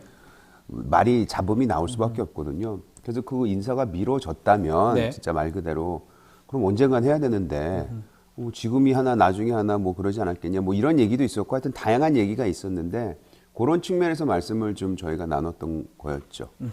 그렇군요. 그리고 뭐 이렇게 뭉친 이유 중에 하나가 아마 보수의 재건, 바람직한 보수 이것을 위해서 뭉쳤다고 해도 무방할 것 같은데 이제 전당대회하고 관계성이 있을 것 같습니다. 아마 6월 또 첫째 주 목요일 또 만나실 거 아닙니까? 토론 첫목회 할 건데. 네, 그날이 또 현충일이에요. 공교롭게 현충이 6월 네, 6일이네요. 자, 어떤 인물이 전당대회에 나와야 된다고 좀 이 첫목회에서는 좀 얘기를 하고 있습니까? 어떤 특정인을 네. 얘기는 안 합니다. 예, 특정인을 얘기는 안 하고요. 우리가 누구를 위해서 만든 조직도 아니고 네. 진짜 말 그대로 우리 그 국민의 힘이 앞으로 나아가야 될 네. 그 방향성을 좀 제시하고 싶은 거고 이게 단기적으로 해결될 일은 아니에요. 예, 중장기적으로 우리가 앞을 내다보면서 해야 되는 것이기 때문에 저희가 이제 적절한 단어가 생각이 안 나서 보수의 재건이란 얘기를 하긴 했지만 네. 사실 이제는 보수를 뛰어넘어야죠. 보수를 뛰어넘는 정치. 예, 그래서 지금 시대에 맞는 지금 유권자들이 원하는 네. 그거는 과거 진보 보수 이 프레임에서 벗어난 것 같은데 이상하게 우리 정치권만 이 과거 프레임에 갇혀가지고 한 발짝도 못 튀어나오거든요. 그리고 밖에서 트렌드를 잘 읽던 분들도 국회로 들어가면 이상하게 또 변해요. 네. 예, 그래서 우리는 이제 낙선자이고 아무래도 그 현안 정치에서는 좀 한 발자국 물러나 있기 때문에 진짜 밖에서 쏟아져 나오는 이런 얘기들 이런 걸 가지고 좀 미래를 얘기하자. 그게 정책적이 됐던 예. 뭐 자유주의가 됐던 뭐가 됐던 얘기를 해보는 그 플랫폼이 되자는 좀 욕심이 있습니다. 그래서 그건 앞으로 중장기적으로 해야 되는 것 같고 다만 이제 전당대회에 대해서는 말을 안 할 수가 없죠. 왜? 네. 우리가 다 모인 이유가 뭐예요? 총선 같이 뛰다가 그렇죠. 낙선했기 때문에 낙선해서. 이렇게 자리가 네. 마련됐잖아요. 그래서 당연히 그 전당대회에 대한 얘기를 나왔고 전당대회에서 우리가 요번에 그 발표문을 낸 것도 사실은 우리가 총선 패배에 대해서 얘기를 하고 남 네. 탓만 하는 것이 너무 안타까워서 그 얘기를 하는 과정에서 야 우리부터 좀 반성해야 되는 거 네. 아니야? 라는 그 의견이 좀 모아졌었거든요. 그런 의미로 쳐다본다면 일단 전당대회에 대해서 우리가 얘기했던 건 구조적인 변화가 필요하다. 그렇기 때문에 전대 룰 체인지를 저희가 주장을 하는 겁니다. 5대5로 지금 바꾸자고 얘기를 저희는 했던 것 5대5 같습니다. 얘기를 하고 예. 있고요. 첫목회, 비단 첫목회뿐만 아니고 이건 저희 당협위원장이 160명이 넘어요. 네. 거기 또 뭐 단체, 뭐 전체 방이 있습니다. 거기에서 공식적으로 문건을 만들어서 또 전달을 했었죠. 거기서 네. 5대5 룰로 가야 된다고 얘기를 했고 또 우리는 추가적으로 집단 지도 체제로 가야 된다. 이런 얘기를 해서 그 두 가지 룰 체인지를 말하고 있고 네. 그게 결국에는 민심 반영이 제대로 된 그리고 변화하고 뭔가 그 용산하고도 긴장감을 가져갈 수 있는 그런 체제라고 저희는 믿고 있는 것이고요. 네. 당대표는 그 어떤 사람이 무슨 얘기를 가지고 나오냐를 지켜봐야 되겠죠. 네, 앞으로 진짜 어찌 보면 폭망한 우리 국민의힘을 뭐 대야 뭐 투쟁이라 해야 될까요? 대야 이 거대한 야당에서 공격해오는 그것이 이제 눈에 뻔한데 네. 그걸 어떻게 잘 막아낼 수 있는지 그리고 당을 어떻게 끌고 나갈 건지에 대한 그 메시지가 뭔지를 들어보려고 합니다. 뭐 얘기하지 않을 수 없습니다. 뭐 5대5 이 룰도 룰이지만 한동훈 전 위원장 등판하는 거에 대해서는 어떻게 첫목회에서는 좀 보고 있습니까? 그건 뭐 본인 자유니까. 아. 예. 근데 저희는 그 얘기는 다 했어요. 아하. 첫목회에 이제 들어오신 분들 중에서 네. 같이 하시는 분들 중에서 소위 말하는 인재 영입 네. 케이스로 들어오신 분들이 꽤 되거든요. 근데 그분들은 뭐 인재 영입 됐으니까 한동훈하고 친한 거 아니야? 뭐 이렇게 그렇게 볼 뭐 수도 언론에서 있잖아요. 얘기를 좀 합니다. 근데 예. 전혀 그렇지 않아요. 그렇지 않습니까? 네, 전혀 그렇지 않고 예. 뭐 평생 태어나서 처음으로 한동훈 위원장 그때 만나고 인재 영입 이후에 본인들이 이제 선거구에 가서는 다시는 한동훈 위원장을 못 본 사람도 있고 하기 때문에 예, 예. 인재 영입이라는 그 타이틀 때문에 한동훈 위원장과 가깝다고는 볼 수가 없고 다만 이제 본인의 자유인데 전 개인적으로 그 얘기도 뭐 방송에서 많이 했어요. 이거 아무리 봐도 누가 뭐라 해도 이 총선 패배에 네. 그 당을 이끌었던 장이잖아요. 그렇죠. 그러면 책임자니까요. 예. 책임자죠. 그러니까 뭐든지 조직이나 그 단체가 잘못되면 일단 그 책임이 뭐 강론적이라는 거는 실무적에서는 아니더라도 그 장이 책임을 지지 않습니까? 네. 그런 측면에서는 한동훈 위원장이 이번에 나오는 게 굉장히 어려워 보였어요. 불과 한 3주 전까지만 해도. 네. 그리고 본인도 책임을 주고 물러났기 때문에 뭐 좀 잠잠했던 것 같고, 개인적으로 제가 만약 한동훈 위원장을 잘 안다면 저 네. 잘 몰라요. 야, 이번에는 이렇게 힘든 선거 치렀고 본인의 여러 가지 이제 생각이 있을 테니까 좀 다듬어서 정치를 더 할 거면 하자라고 조언을 해드리고 싶은데 이상하게 흘러가더니 지금 한동훈 위원장이 네. 출마를 안 하면 안 되게끔 그런 상황이 상황을 만들어져 만들어졌어요. 버렸어요. 만들어져 버렸어요. 예. 네. 그래서 이거는 이제는 소위 말해서 이제는 뭐 후퇴할 수 없을 정도로 와버린 것 같은데요. 그리고 또 어젠 그 페북에다 그렇죠. 캐시 인증 관련해서 그 관련해서도 얘기도 했고. 얘기를 해버려가지고. 네. 오늘 아침에 보니까 신문에 그 캐시 인증에 대해서 3명이 얘기를 했더라고요. 네. 그 3명 보면서 사진 보면서 딱 당대표 후보자네 그냥 순서대로 났는지 예. 뭐 가나다로 순서인지 기억은 안 나는데 예. 요 3명이 그냥 당대표 출마하나 보다 아하. 그런 생각이 들더라고요. 야. 거기에 한동훈 위원장, 나경원 전 대표, 그다음에 유승민 전 대표 이렇게 3개 올라와 있고 네. 뭐 굳이 또 더하자면은 뭐 지금 거론되고 윤상현 선배 진짜 열심히 지금 당대표 네. 출마하시려고 하는 것 같고 안철수 대표 네. 또 이름이 거론되는 것 같고 뭐 이런 것 같습니다. 결국은 지금 말했던 분들 다 나올 것 같기도 하고요. 근데 중요한 거는 또 활동을 열심히들 하시더라고요, 아, 다들. 네. 네. 알겠습니다. 지켜보기로 좀 하고 혹시 그 5대5 룰 관련해서 네. 지금은 당원 10입니다. 당원 10대 0인데 네. 뭐 지금 비대위원장 황우여 비대위원장 어떤 입장이 있던가요? 아, 이분이 네. 확정적으로 얘기하시는 게 별로 없어요. 아. 네. 근데 황우여 대표를 이제 19대 때 제가 하면서 네.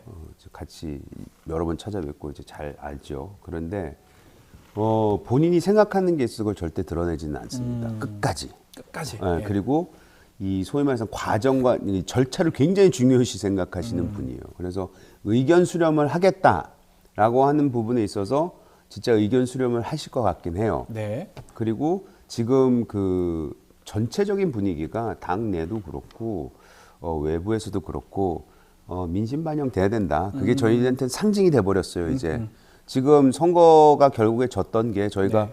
공정과 상식의 복원이라는 그 제목으로 입장문을 낸 것에서도 그렇지만 그 일단 당심이 됐던 뭐 정부가 됐던 네. 민심과는 괴리가 있었다는 걸 이번에 확연히 민심을 반영하지 못했던 부분이 컸다. 예. 그렇죠. 그렇기 때문에 야 전당대에서 대표 뽑는데 뭐 민심이 왜 필요해? 뭐 당원들이 하면 되는 거지라고 네. 말씀하시지만 저희는 지금 상황에서는 우리 당이 앞으로 바뀌고 네. 미래로 가기 위해서는 이제 민심과 동떨어져 살 수는 없잖아요, 당연히. 그건 뭐 당연한 얘기이기 때문에 상징적으로라도 그것이 반영이 돼야 바뀌어야 된다. 예. 라고 하는 부분에 있어서는 우리 황우여 대표도 동의를 하실 것 같다는 기대를 하고 있고 룰은 바뀌어야 된다 생각하고 있고 바뀔 것 같다. 네. 아하. 뭐 이렇게까지 얘기를 지난 하고 싶습니다. 전당대회하고는 상황도 많이 다르다 이 말씀이네요. 아니, 하늘과 땅 차이죠. 하늘과 땅 지금. 차이다. 예. 예. 아니, 김기현 대표, 전 대표 그 만드는 과정은 네. 누가 봐도 이상했잖아요. 예. 알겠습니다. 자, 이런 말 해도 되나? 근데 뭐 이상했으면 이상한 거고 뭐 정상적인 맞아요. 정상적이고 해도 예. 되는 거죠. 아니, 척먹해도 사실 예. 이 관심 가져준 게 너무 감사한데 당황스러운 게 네. 저희는 그 논의를 하면서 그냥 누구나 할 수 있고 사실 상식에 네. 부합하는 얘기를 저희는 했다고 얘기를 하는데 그 관심을 가져주는 것 자체가 지금 당이 약간은 좀 정체되어 있는 게 아닌가 그런 의미에서는 좀 아쉽죠. 혹시 이건 제 개인적 질문이기도 한데 그 지금 좀 선배 정치인들, 네. 기존의 정치인들 또 다선하던 그런 좀 중진 의원들은 천목회를 어떤 시선으로 바라보고 계십니까? 긍정적입니까? 아니면 저도 나가서 무슨 또 딴소리 하는 거 아니냐? 뭐 이런 또 부정적인 좀 얘기도 있는 건가요? 둘 다 있어요. 둘 다 있습니까? 예를 들어 뭐 저희가 얼마 전에 정병국 네. 전 의원님 장관님 찾아뵙고 또 그 소위 말하는 소장판, 네. 뭐 오리지널 소장파라고도 할 수 있잖아요. 예전에 정병국 원희룡 그 예. 그분은 굉장히 좋게 평가하시고 다만 이런 절차를 밟아서 잘 꾸려 나갔으면 좋겠다는 응원의 네. 얘기를 해주시고 또 그런 분들도 당내에 있고 그런 반면에 또 저희를 말씀하신 대로 좀 너희들 왜 그러냐라고 이제 비판하시는 분들도 예. 꽤 계시는 걸로 알고 있습니다. 뭐 직접 전화 오신 분도 있고요. 아하. 네, 그래서 우리가 해야 되는 일을 하고는 있나 보다라는 생각이 좀 들긴 합니다. 네. 어쨌든 당내 안팎에서 많은 분들이 주목을 하고 있기 때문에 그 의미가 있지 않을까 뭐 개인적으로 그런 생각이 드는데 저는 약간 네. 저희 천목회가 한 역할은 있다고 봐요. 어떤 게 있습니까? 원내대표단 예. 그 나왔잖아요. 네. 국민에 어제 나온 것 같은데 아하. 그 리스트를 보시면 되게 젊어졌어요. 엄청 그러네요. 젊어졌어요. 네. 천목회의 활동이 아니면 그 언론 보도들이 반영이 됐다고 봅니까? 저는 예.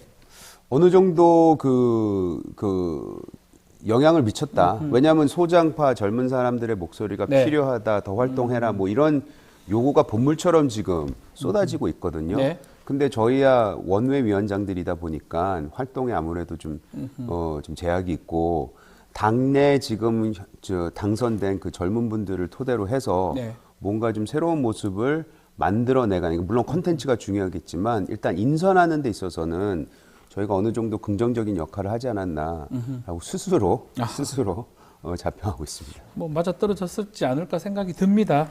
자, 주말간에 5.18 주마 행사 있었는데 참석을 하셨어요. 네, 우리 다녀왔고요. 위원장님도. 네. 분위기를 좀 어떻게 보셨습니까? 현장이요? 네네. 현장은 뭐 그렇게 뭐 엄숙하게 진행이 순서대로 절차대로 진행이 됐기 때문에 네. 뭐 거기에 대해서 이렇다 저렇다 뭐 평가할 수 있을 만한 거는 별로 없을 것 같네요. 그 대통령 기념사를 좀 들었습니까? 들었죠. 거기 어떻게 있었죠. 보셨습니까? 그거 질문하시고 싶은 거 아니에요? 예. 왜 5.18 헌법 전문 수로 뭐 야당의 비판이니까요. 예. 그렇죠. 예. 근데 저는 이거는 뭐 옹호할 생각은 전혀 없고 네. 5.18 관련해서는 여야가 이미 벌써 헌법 전문에 수록돼야 된다고 거의 합의나 한 거나 마찬가지예요. 네. 우리 국민의힘 당원 당규도 보시면요. 5.18 정신을 계승한다라고 저희가 수록했습니다. 한 5년 전에 저희가 3년 전이 4, 5년 전에 네. 저희가 바꿨었죠. 거기 저도 그 팀에 들어가 있었거든요. 네. 잘 아시는 김병민 위원장이 또 그거를 맡아서 했었고 위원장으로서. 그래서 그거에 대해서는 말할 것도 없고 대통령도 그 말을 계속해서 해오셨어요. 네. 대선 공약에도 들어가 있었고. 근데 그럼 왜 헌법 수록에 대해서 요번에 얘기를 안 했을까? 기념사에 좀 얘기를 했으면 하는. 네. 그 부분은 제가 정무적 판단이 들어간지 않았나라는 생각을 저는 개인적으로 해봐요. 예. 뭐냐면 이거죠. 지금 22대 국회가 이제 진짜 말 그대로 이제 며칠 있으면 시작을 하는데 네. 당선인들 특히 야당 쪽에서의 당선인들이 개헌에 대해서 굉장히 많은 얘기를 하고 있습니다. 네. 근데 개헌과 관련해서 뭐 약간은 정부를 공격하는 형태의 개헌 얘기를 내용을 많이 하고 있어요. 네. 그러다 보니까 대통령이 5.18이지만 개헌에 대한 얘기를 하게 되면은 또 개헌에 대한 이슈가 모든 걸로도 덮어버릴 수도 있지 않겠나. 그런 정무적 판단을 하지 않는 것은 뭐 제 개인적인 생각입니다. 왜 그러지 않았나. 그리고 그 부분에 대해서 저는 약간 이제 지난 국회에 대해서 실망감을 가지고 있는 게 네. 이 5.18 수록에 대해서 네. 22일대에도 얘기가 나왔었잖아요. 그러면 야당도 그때 180석 굉장히 많은 그렇죠. 석이었단 말이죠. 예. 조금만 더 하면은 이제 헌법 개정까지도 갈 수 있었는데 5.18 수록만을 위한 원포인트 개헌을 할 수 있었다고 저는 생각해요. 야당이 하려면 할 수 있었다. 그거는 합의점이 가능하니까. 네. 근데 그 원포인트가 아닌 다른 것까지 다 집어넣으려고 하다 보니까 개헌에 대한 얘기가 이렇게 계속 진행이 못 되는 거거든요. 네. 그래서 5.18 수록에 대해서 여야가 합의하는 부분인데 그냥 우리 약속 지키고 이거 원포인트로 하자라고 이건 국회가 진행을 해야 된다고 생각을 합니다. 네. 그래서 개헌에 대해서는 대통령이 개헌을 얘기하는 순간 대통령은 대통령제, 그다음에 그 부분에 대해서 얘기를 해야 될 것이고 네.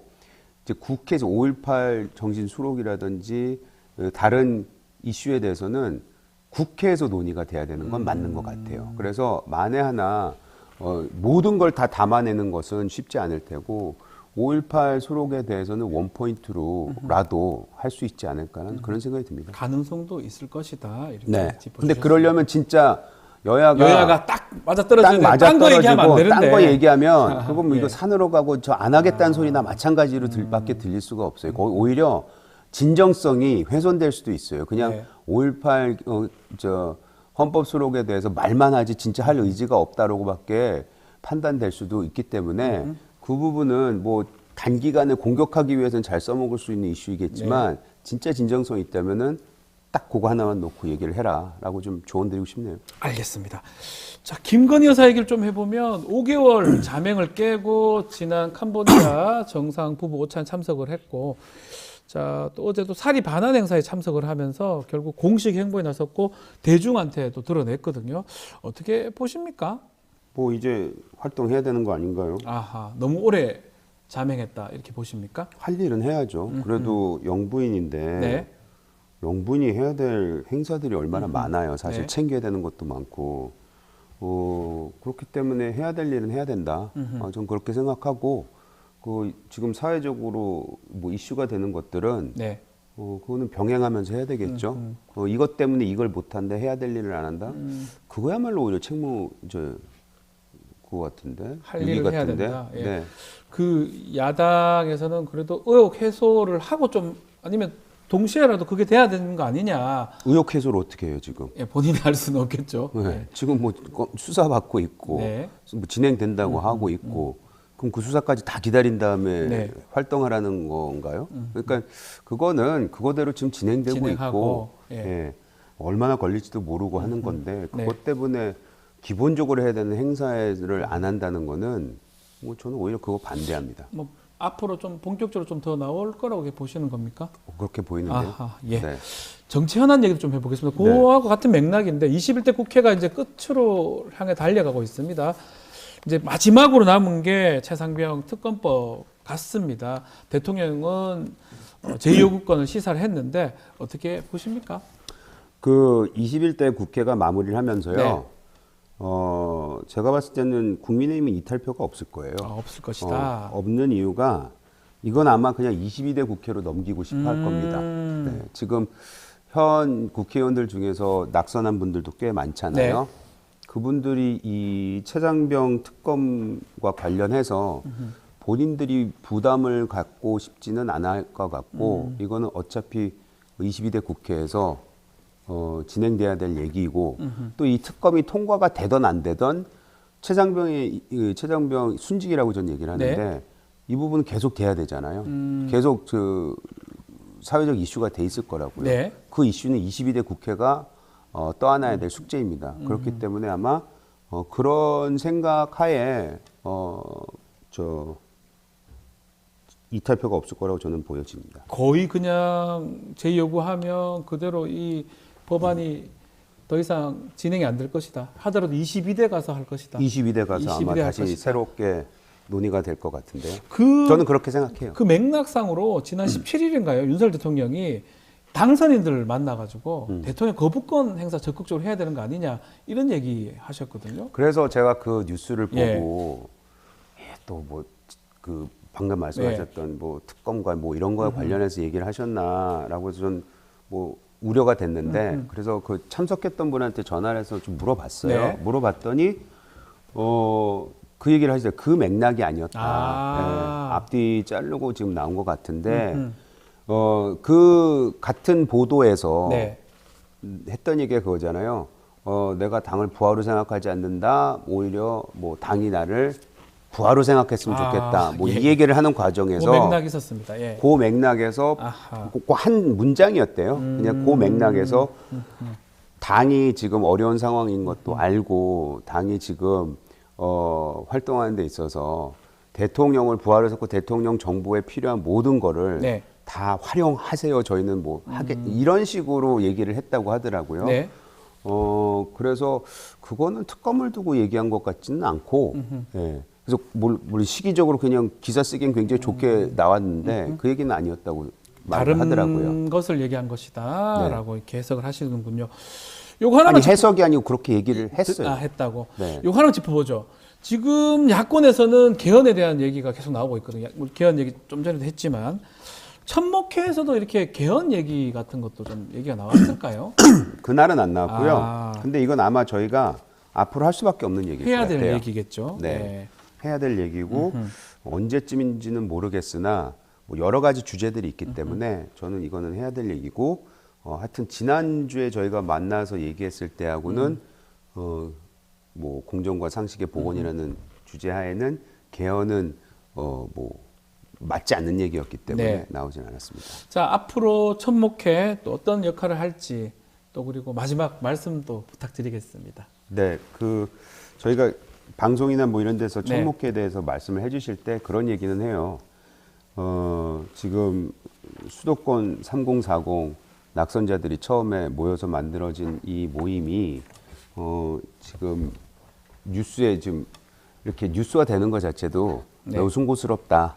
예, 당내에서 좀 더 다른 얘기가 나오고 총선 패배 이후에 조금 좀 굉장히 적극적인 모습을 보였으면 저희 목소리가 안 들렸을 텐데 네. 너무 고요하다 보니까 고요하니까 너무 고요하다 보니까 우리의 작은 목소리도 굉장히 크게 들리는 게 아닌가 이런 말씀을 드렸는데 제가 아까도 말씀드렸지만 원내 대표단도 이렇게 굉장히 젊게 꾸렸고 또 7월 뭐 6말 7초라고 하는 그 전당대회도 다가오면서 국민의힘이 새롭게 변모하는 모습을 만들어내야 되는데 거기에 저희가 역할할 수 있는 거는 과감하게 용기 있게 비겁하지 않게 목소리를 내도록 하겠습니다. 알겠습니다. 비겁하지 않는 목소리 내겠다는 말씀을 마지막으로 오늘 말씀 여기까지 듣겠습니다.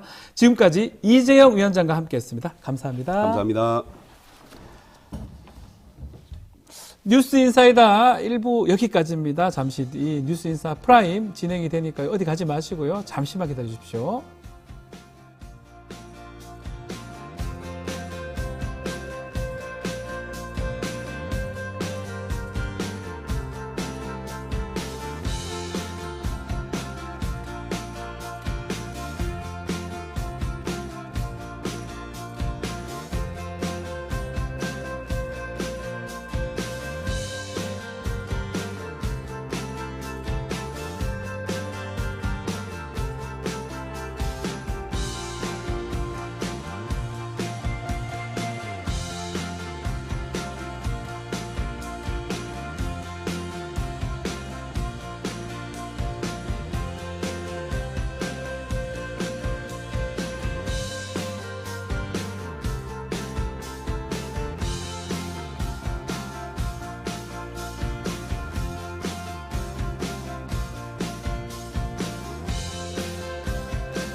한 발 더 들어가는 고품격 시사대다 뉴스인사 프라임 지금 바로 시작하겠습니다.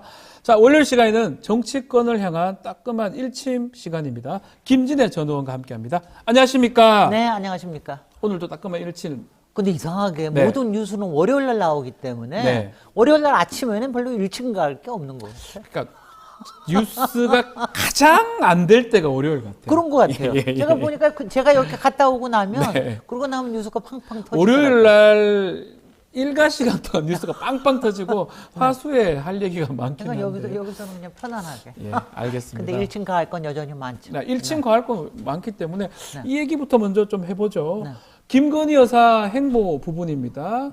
캄보디아 정상회담에 참석을 했었는데 사진이 공개됐는데 이번에는 불교의 그 사리 반환 행사에 공식적으로 참석을 했습니다. 어떻습니까? 본격적으로 활동하는 거? 아니 이거야말로 일침을 가할 일이죠. 네. 당연히. 네. 아니 그러니까 영부인으로서 해야 될 의무에 대해서 그걸 책임을 다하겠다고 하는 거에 대해서는 국민 누구나 뭐라 그럴 게 없을 거예요. 네. 그런데 이제 문제는 그동안 지난 5개월 반 정도를 잠적했던 이유가 있지 않았겠습니까? 근데 그 부분에서는 아무 해명이 없다. 아하. 더군다나 그 문제에 대해서 이걸 제도적으로 어떻게 좀 방지를 할 수 있는 가령 제2부속실이라든가 아니면 특별감찰관이라든가 아니면 대통령 이런 것들을 명확하게 해놓고 나오면은 모르겠는데 지금은 이건 뭐냐면은요. 이거 다 알잖아요.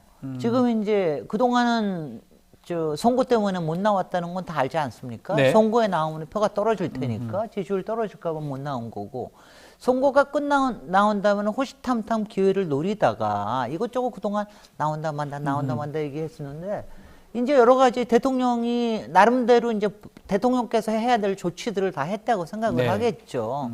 그 중에 이제 가장 최고봉은 검찰 인사, 이른바 서울중앙지검장 이제 교체. 사법 예. 리스크에 대한 이것들을 이제 다 조치를 해놓고 나니까 이제는 특검도 없을 것이다. 네. 그 다음에 검찰에서 소환도 없을 것이다.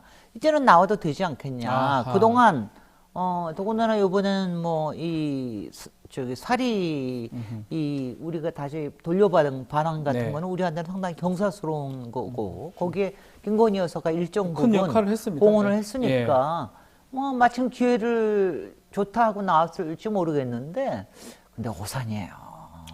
이거 오산입니다. 오산이다. 왜요? 이게 말이죠. 그러니까 김건희 여사가 예. 이게 말하자면 저는 이런 표현을 쓰고 싶어요. 이건 소갈머리라는 표현을 쓰고 싶습니다. 소갈머리요? 예. 아니 왜냐면 참 소갈머리가 없다. 소갈머리라는 건 나쁜 뜻이 아니라 속에 들어있는 머리입니다. 이거를 좀 알고 저기를 해야 되는 게 지금은 이제 선거도 없으니까 괜찮다. 앞으로 특검도 없을 것이다 이러는데 국민들의 분노는 점점 더 높아갑니다. 왜냐하면 이게요. 왜냐하면 마치 하나의 인간에 대한 게 특히 공인이 이건 딱 리셋하고 나올 수 있다고 생각하면 오산이에요. 이거 아니하면 저도 이거 보고 있으면서 지난 며칠 동안 보고 있으면 굉장히 불쾌감이 드는 게 아니 어떻게 저렇게 아무 일도 없었다는 듯이 환하게 웃으면서 나오는 거 유일하게 달라진 건 저는 딱 보자마자 리셋이구나 하고 하는 걸 느낀 게 뭐냐면은 첫 번째 나왔던 캄보디아 국왕 부부 했던 옷이요. 그 지난 12월 초에 네덜란드 갔다 오고 나왔을 때 그 옷이에요. 옷 그대로입니까? 옷 그대로예요. 그런 거 안 보이시 눈에 안 보이시죠? 저희는 잘 모르겠어요. 저는 딱 봅니다. 눈에 그 회색 옷이구나. 그 옷을 그러니까 나한테는 쟤는 5달 반이한 공백이 마치 없었다는 듯이 똑같은 옷을 입고 딱 나타나요.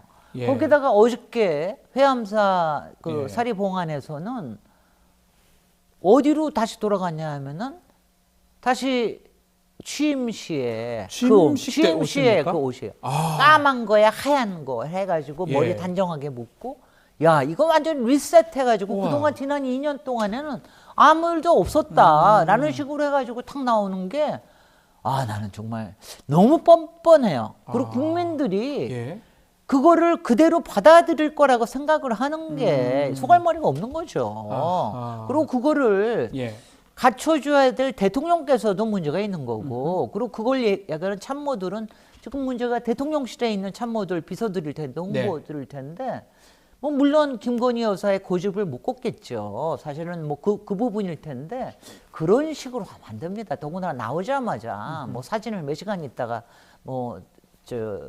여사가 중심이 된 사진을 내보낸다라든가 무슨 여성 화보지에 나오는 사진 같은 거를 딱 올린다라든가 이런 식으로 하는 건 아니죠. 국민들이 얼마나 불쾌해하는 줄 아세요? 그러면 이거는요 곧 드러납니다. 당장 내일 21일 날 혹시 최상병 특검에 대해서 제의권을 거부권 행사하시면 그거에 대한 분노가 김건희 여사를 통해서 분노 게이지가 올라가거든요. 그 상황이 겹칠 수 있다. 그러니까 정말 저는요 하여튼 공인으로서의 기본이 안 돼 있는 두 분이 아닌가. 기본적으로 또 한편으로 뭐 언제까지 안 나오냐? 누가 안 나오라 제가 언제 얘기했어요? 안 나오라고 얘기하지 않지 않았습니까? 저는 진작도 나올 수 있었다고 생각해요. 자, 이건 뭡니까? 지난 대선 때는 나왔잖아요. 문제가 있었지만 학력과 경력에 대한 있었지만 나와서 사과했잖아요. 그리고 자기 조신하게 있겠습니다. 그리고 안 나오니까 살금살금 여러 가지 있어도 그렇지 않지 않았습니까? 네. 근데 그 다음에 취임하고 나와서 공식적인 행사에 나오고 그럴 때 네. 우리가 뭐 누가 뭐라고 그랬어요? 근데 그 다음에 이제 해외에 다니면서 너무 나댄다는 느낌이 드니까 사람들이 이렇게 한 거. 그 다음에 스캔들이 터져 나오고 디올백 터져 나오고 명품백 터져 나오니까 한심하다고 얘기하는 거죠. 뭐 그 외에도 이체 양명주 중에서 양평 주가 조작 문제는 그대로 해소가 되지 않고 지금도 마찬가지인 거예요. 적어도 왜냐하면 이런 거예요. 지금 여러 가지 그동안 심려를 끼쳐들어 죄송합니다. 여러 가지 뭐 앞으로의 여러 가지 여기가 있겠으나 그런 부분에는 성실하게 본인이 임하면서 그러면서 영부인으로서의 아주 기본적인 책임은 다하도록 하겠습니다. 그런 거에 메시지를 내고 최소한 그런 설명을 하고 최소한 메시지가 이만큼도 없고 그다음에 대통령은 뭡니까? 제가 여기서 목소리 올라가도 다들 양해해 주실 거예요. 양해 드립니다. 대통령실에서 내보내라 이거예요. 거기서 대통령실에 있기 때문에 비선 라인에 대한 끊임없는 지금 스캔들이 일어나고 있는 거 아닙니까?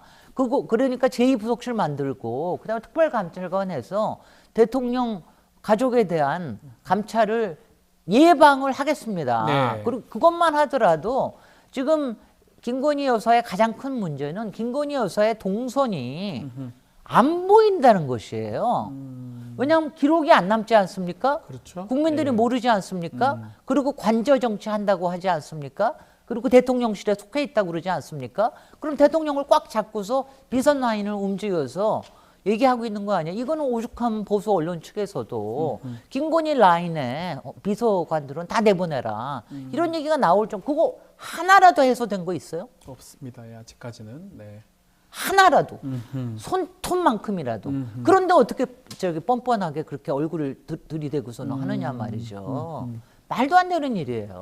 자, 그리고 그 최근에 그 통장 잔고 위조 관련해서 최은순 씨 관련 공범으로 경찰 수사를 받고 있었는데 지금 김건희 여사 무혐의 처분을 받았고요. 또 말씀하신 내용 중에 중앙지검장 등 검찰 인사가 지금 대폭 교체가 됐습니다.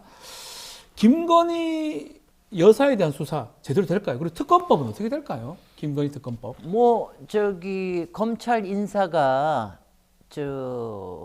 김건희 여사에 대한 뭐 여러 가지 수사를 네. 뭐 중간에 맥을 딱 끊어버린 거 아닙니까? 그러니까 맥을 끊어버리기 위해서 한 거니까는 뭐 잘 안 되게끔 적어도 소환은 없겠다라고 하는 건 있고 그러면서 하나하나 종결 처리를 가는 거 아닌가 이런 의심이 딱 들고요. 네. 근데 그렇게 해보십시오. 그렇게 할수록 특검에 대한 여론들은 더 비등하게 될 거라고. 아니 저는 검찰이 살려면 그동안 이원석 검찰총장이 검찰이 살기 위해서 적어도 최소한의 것은 합시다. 그렇게 하고 종결을 하든 어떻게 하든 간에 하자고 하는 것조차 대통령이 나서서 막은 거 아닙니까? 검찰 인사를 통해서 막았다? 딱 막은 거 아니에요. 예. 지금 김건희 여사가 하고 있는 게 뭔지 아세요? 국정교란을 하고 있는 겁니다. 국정교란이요? 왜냐하면 이게요. 저는 국정농단이라는 말 정도는 이거에 대한 의심은 다 있고 이건 뭐냐면은 대통령이 김건희 여사를 지키기 위해서 모든 관심은 그쪽에만 가 있어요. 그러니까 그걸 위해서 다른 중요한 인사나 이런 것들을 하고 행사도 그거 위주로 하고 그리고 김건희 여사가 이렇게 나와서 다니는 것 자체가 그 교란하는 거예요. 그런 게 뭐냐? 근데 그거를 그러니까 그게 본인이 생존하기 위해서 그렇게 하는 건지는 제가 잘 알겠으나 이건 공인으로서 특히 영부인이라고 하는 중요한 직책으로서 그런 걸 하는 거는 이럴 때는요. 어떤 경우에나 조용하게 있는 게 맞습니다. 가만히 있는 게 맞다. 차라리. 아니요. 왜냐하면 조용하게 있는 건 뭐냐면 조용하게 나타나지 말라는 게 아니고요. 그냥 그 외국 국빈들 저기 오면 나와서 인사하고 다 저기 하고 그러면 그럴 때 사진 찍히고 그리고 조용하게 있다가 들어가시고 근데 뭐하러 몇 시간 있다가 그런 사진을 뿌리고 그러느냐 이거죠. 그렇게 하면 되는 거지. 하여튼간에 돋보이고 싶은 아니면 숨을 때도 돋보이게 숨고 그렇습니까? 나올 때도 돋보이게 이렇게 저기 하고 국정원 교란시켜가지고 모든 게 본인 위주로 돌아가게 만들고 비선 라인이라고 하는 의심을 국민들한테 끊임없이 불러일으키게 만들고 대통령의 체면이 이게 뭡니까? 정말 알겠습니다. 말이 아닙니다. 자, 따끔하게 말씀을 주시고 계시는데 또 지금 현안이 하나 있습니다. 최상병 특검법 대통령이 제2요구권을 시사한 상황인데 결과가 이제 뭐 거부하면 곧 이제 제의를 할 건데 네. 어떻게 될까요? 이탈표 있을까요, 국민의힘? 27일 날 제의하기로 이미 스케줄이 네, 돼 있죠. 27일, 근데 예. 아마 지금 다들 얘기가 이거 저는 여기에서 봤어요. 네. 대통령이 며칠 전에 또 당선인들을 불러가지고 만찬을 했더라고요. 했어요. 그건 뭐냐? 21대는 해결 다 됐으니까 이제 22대 챙기자. 저는 그 뜻으로 봤습니다. 21대는 내가 저기 저 거부권 다 이거 하는 거 못하게끔 지난번에 왜 낙천자 낙선 의원들만 모여서 한번 오찬했었잖아요. 그것처럼 그거는 이미 그리고 이제 민정수석실 만들어가지고 다 챙겨놨으니까 이제는 22대 챙기겠다. 그런 저는 뭐 의도다. 본사가 드러났다고 좀 봤습니다. 그러면 21대 여기서 혹시나 국민의힘 이탈표 있을까요? 뭐 몇 명은 있겠죠, 당연히. 몇 명은 있겠고 그다음에 나오지 않는 그래서 이제 저기 모수를 줄이는 이런 일을 하는 사람들도 있겠으나 그게 부결에까지 이르게끔 할 것인가.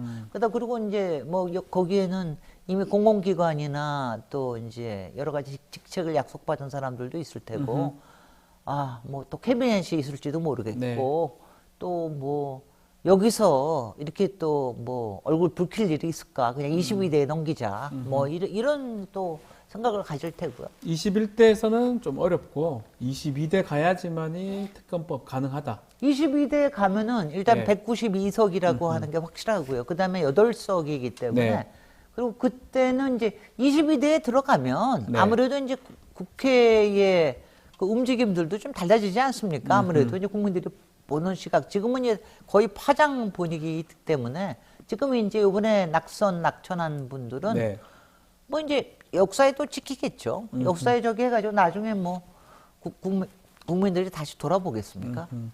22대 가서 된다고 했는데 좀 전에 말씀 좀 주셨는데 그 당선인들하고 초선 당선인들하고 그 만찬했던 부분 적극적으로 대통령 거부권 활용하라 그 부분도 있었고요. 똘똘 뭉쳐라 뭐 이런 얘기도 했었던 것 같은데 뭐 또 똘똘 뭉쳐서 김건희 여사와 나를 지켜다오. 그렇게 해석을 하십니까? 저는 그렇게 봤습니다. 네. 다른 뭐 그래도 또 그 맥락상으로 봤을 때는 좀 전에 이재영 우리 간사 국민의 간사랑 얘기를 좀 할 때 들어보니까 맥락상으로는 입법 관련된 얘기였다. 예산 입법 뭐 이렇게 얘기하긴 하더라고요. 네, 그러셨겠죠. 그렇지만 목표는 특검이다. 네. 특검 얘기를 하기 위해서 거부권에 관련된 거를 얘기를 하신 거 보면은 뭐 특검에 관련된 게 가장 관심이 크시겠죠. 네. 그러면 이 두 특검이 22대 가면 초반기에 가장 큰 쟁점이 되겠네요. 두 특검만 있겠습니까? 뭐 또 다른 특검도 있을 테고, 그 다음에는 또 이제 개헌에 관련된 사안도 있을 테고, 뭐 여러 가지가 굉장히 대통령을 골치 아프게 할 대통령을 이제 역사에서 어떤 결정을 해야 될 그런 사안이 있을 때, 그럴 때를 대비해 두는 거겠죠. 개헌 얘기부터 좀 해보면요. 개헌 말씀하셨는데. 그 조국 이준석 대표 개헌 이슈를 던졌습니다. 이재명 대표는 좀 5.18 관련해서 원포인트 개헌하자 이렇게 얘기하던데 개헌 이슈 우리 의원님은 어떻게 보십니까? 근데 이거는요. 원래 개헌이라고 하는 거는 그 개헌의 중요한 것이 아무래도 이제 권력 구조에 관련된 것이 가장 많기 때문에 워낙 뜨거운 이슈 아닙니까? 근데 이 부분에 대해서는 행정부, 특히 대통령의 입장이라고 하는 게 굉장히 중요합니다. 그러니까 거기에서 그러니까 비토하는 분위기다. 그러면 앞으로 가기 굉장히 어려워요. 근데 지금 이제 이번에도 대통령이 왜 5.18 그 기념사에서 5.18 정신을 헌법에다 넣겠냐는 얘기를 왜 안 했느냐. 안 했죠. 안 한 이유가 뭐겠습니까? 개헌 얘기가 나오면 당연히 임기 단축에 대한 얘기, 권력 구조에 관련된 얘기, 뭐 하야에 관련된 얘기 이런 얘기가 나올 수가 있기 때문에 의도적으로 피하시는 거고요. 그렇게 그냥 보입니다. 근데 이제 이런 경우기 때문에 일단은 대통령으로서는 개헌이 두 가지 의미가 있어요. 예. 항상 뭐냐면 첫 번째는 나는 역사에 남는 대통령이 되겠다. 그러니까 미래를 위해서 개헌을 내가 해야 되는 이런 대통령이 되겠다. 예. 이런 사람이 있거나 또 하나는 나를 보호하기 위해서 개헌이라는 걸 마지막 카드로 갖고 있고 싶다. 둘 중에 어느 것일까요? 모릅니다, 저는. 박근혜 전 대통령은 약간 후자에 가까웠죠. 후자였죠. 그 주장했을 그리고 때. 문재인 예. 대통령은 전자였죠. 전자에 가까웠고. 전자로 했는데 뭐 당시에 그 의회 구조로서는 도저히 할 수 없는 불가능했고요. 상황이었고. 문재인 대통령 때 그때 얘기했던 이유는 당연히 있어요. 선거에서 좀 총선에서 이겨서 네. 개헌을 해보고 싶다. 그리고 그때 총대를 맸던 분이 바로 조국 민정수석이었기 때문에 상당히 당시에 틀을 만들었던 거고요. 지금도 조국 개혁당에서 먼저 나온 거는 그게 공약이기도 했거니와 네. 이 개헌을 미래를 위해서 꼭 해야 되겠다라는 거 하나. 그러니까 조국 개혁당에서는 두 가지 목적이 다 있는 거죠. 미래에 대한 거, 네. 두 번째는 대통령을 또 축소시키는 거. 두 가지 목적을 다 하니까 네. 욕심쟁이죠. 이준석 그리고 대표는 왜 이준석 대표는 첫 번째일 겁니다, 당연히. 당연히 첫 번째. 이건 뭐냐면 이준석 대표는 그냥 원론적으로 지금 원론적으로 당연히 그 지금 87년 이제 구조를 우리가 더 이상 가져간다는 게 문제다라는 네. 거 한 가지. 그 얘기는 쭉 해왔던 얘기니까는요. 그다음에 두 번째, 이거는 뭐 하야에 관련된 거를 본인이 하야라는 것보다는 그래도 개헌이라는 걸 통해서 대통령도 좀 체면 치레를 하고 나가는 게 어떠냐. 네. 이런 좀 예의 섞인 이런 제스처 아닌가 하는 생각을 합니다. 그래서 그 두 가지고 그러면 왜 이재명 대표는 그걸 안 하냐? 이재명 대표는 첫 번째도 두 번째도 지금 스탠스를 정하기가 힘든 거죠. 아직까지는. 왜냐하면 네. 워낙 거대 야당의 대표이기 때문에. 그런데 이제 이게 어느 정도의 물꼬가 트이면 네. 아무래도 이제 개헌 특위를 왜냐하면 지금 일부 제야에서는 특히 이제 윤석열 탄핵을 외치는 쪽에서는 개헌이라고 하는 게 윤석열 대통령이 회피할 수 있는 도피처를 마련해 주는 거다. 그래서 안 좋아하지만 그러면서 탄핵으로 가야 된다고 네. 주장하는 분들이 굉장히 많지만 저는 두 가지 카드가 다 필요하다는 생각을 합니다. 그리고 개헌이라고 하는 거는요. 사실은 지금 개헌은 사실 우리가 이미 많이 늦었어요. 그렇죠. 지금 87년 5년째가죠. 이후로 못 하고 있으니까요. 지금 30년 근데 이거를 하긴 해야 되거든요. 그러니까 40년이네요 이제. 40년 돼갑니다. 40년 요거 다 다음이 돼가요. 되면은. 40년 다 돼가요. 예. 그러니까는 지금이 굉장히 좋은 기회이기도 하고 이번이 아까 얘기한 첫 번째 미래지향적인 네. 거, 그다음에 또 현재 도피성 이런 그걸 대책이고도 합쳐서, 예. 합쳐서도 굉장히 좋은 기회가 될 수 있기 때문에 이번에는 저는 국회에서 당연히 이번에 22대 국회 되면은 개헌 특위 만들 거고요. 네. 그 와중에 혹시 탄핵이 되든 탄핵이라는 얘기가 나오든 그거는 이제 특검의 뭐 성격이나 이런 거에 관련돼서겠죠. 그러니까 그런 얘기가 나오든 어떤 이 두 가지가 서로 시너지를 만들 거라는 생각을 저는 합니다. 같이 가도 된다. 탄핵 부분하고 개헌 얘기하고. 마지막에는 뭐 왜냐하면 역사에서는 보면은요 항상 그냥 깨끗하게 혁명으로 되는 게 아니라 네. 어떤 때는 협상으로도 미래가 앞으로 가는. 사실 87년 체제도 일종의 협상이었잖아요. 그렇죠. 5년 된 게 그렇죠. 그때 그렇죠. 5년 된 게. 그렇잖아요. 좀 찝찝하지만 어디에도 없는 그렇습니다. 대통령 5년 단임제가 글쎄 돼버렸어요. 말이죠. 하여튼 그렇습니다. 그 부분도 협상이 아니었나 싶은데 화제를 조금 돌려보면 네. 국회의장 후보에 우원식 의원 선출되면서 이재명 대표 그 체제, 일극 체제라고 뭐 우리 뭐 표현하던데 흔들리는 거 아니냐 이런 얘기도 있고요. 이재명 대표 연임 부분 영향을 줄까요? 아니 이제 사실은 더 강화되고 있는 거라서 저는 그래 보입니까? 솔직히 지난 석 달은 아니고 네. 지난 4월 동안 네. 저도 상당히 멘붕에 상당히 몸살도 좀 앓고 그랬어요. 왜냐하면 이게 이렇습니다. 아까도 얘기했지만 개헌이든 이게 탄핵이든 뭐가 됐든 간에 지금 윤석열 정권을 정신을 차리게 만들고 할 수 있는 솔직히 제도권에는 당연히 국회밖에 없잖아요. 네. 야당과 국회밖에 없는데 그러면 좀 강한 리더십이 필요한 게 아니냐. 네. 그런 점에서 추미애 의장을 많이 원하는 게 총선의 민의였기도 하고 그 이후에도 나왔는데 상당히 이제 이게 간선제니까 일종의 간선제니까 대의로 그렇죠. 만들어진 의원들이 국회의원이 뽑는 뽑은 거니까. 거니까 예. 거기서 저도 사실은 이제 많이 반성하고 있습니다. 왜냐하면 저는요 당연히 저도 추미애 의원이 될 거라고 생각을 했기 때문에 그 과정에 대해서 제가 좀 더 얘기를 했었어야 되는 거예요. 그리고 과정을 좀 더 투명하게 했어야 된다. 네. 왜냐하면 그랬으면 좀 달라졌을 거예요. 두 가지 의미에서 달라졌습니다. 하나는 그 과정에서 가령 토론하는 거라든가 현장에 투표하는 과정이라든가 이런 거를 다 공개를 했었으면 사람들이 이해를 하기도 했을 테고요. 예. 그 다음에는 우원식 또 의장이 참 괜찮기도 하겠구나 이런 거가 있을 수도 있고요. 여러 가지를 다 공개할 수 있었는데 마치 밀실에서 당신들이 그러네요. 하는 것처럼 돼버린 거예요. 저는 그냥 저도 그냥 요번에 저도 지난 4월 동안 막 반성, 그걸 미리 제가 더 얘기했었어야 되는데 또 공개했어야 됩니다. 왜냐하면 왜냐하면 지금 이런 거예요. 그러니까 이른바 야당 쪽의 지지자들은 뭐냐면 지금 윤석열 정권에 대한 말하자면 심판, 그 특검과 뭐 김건희 여사, 네. 뭐 특검, 최희병 특 이런 거 가지고 막 지금 밀어붙여면서 올라가다가 그리고 총선을 공천혁명과 선거혁명과 이런 거 가지고 이겨서 지금 될 것 같이 못했는데 그때 그냥 딱 꺾어버린 거예요.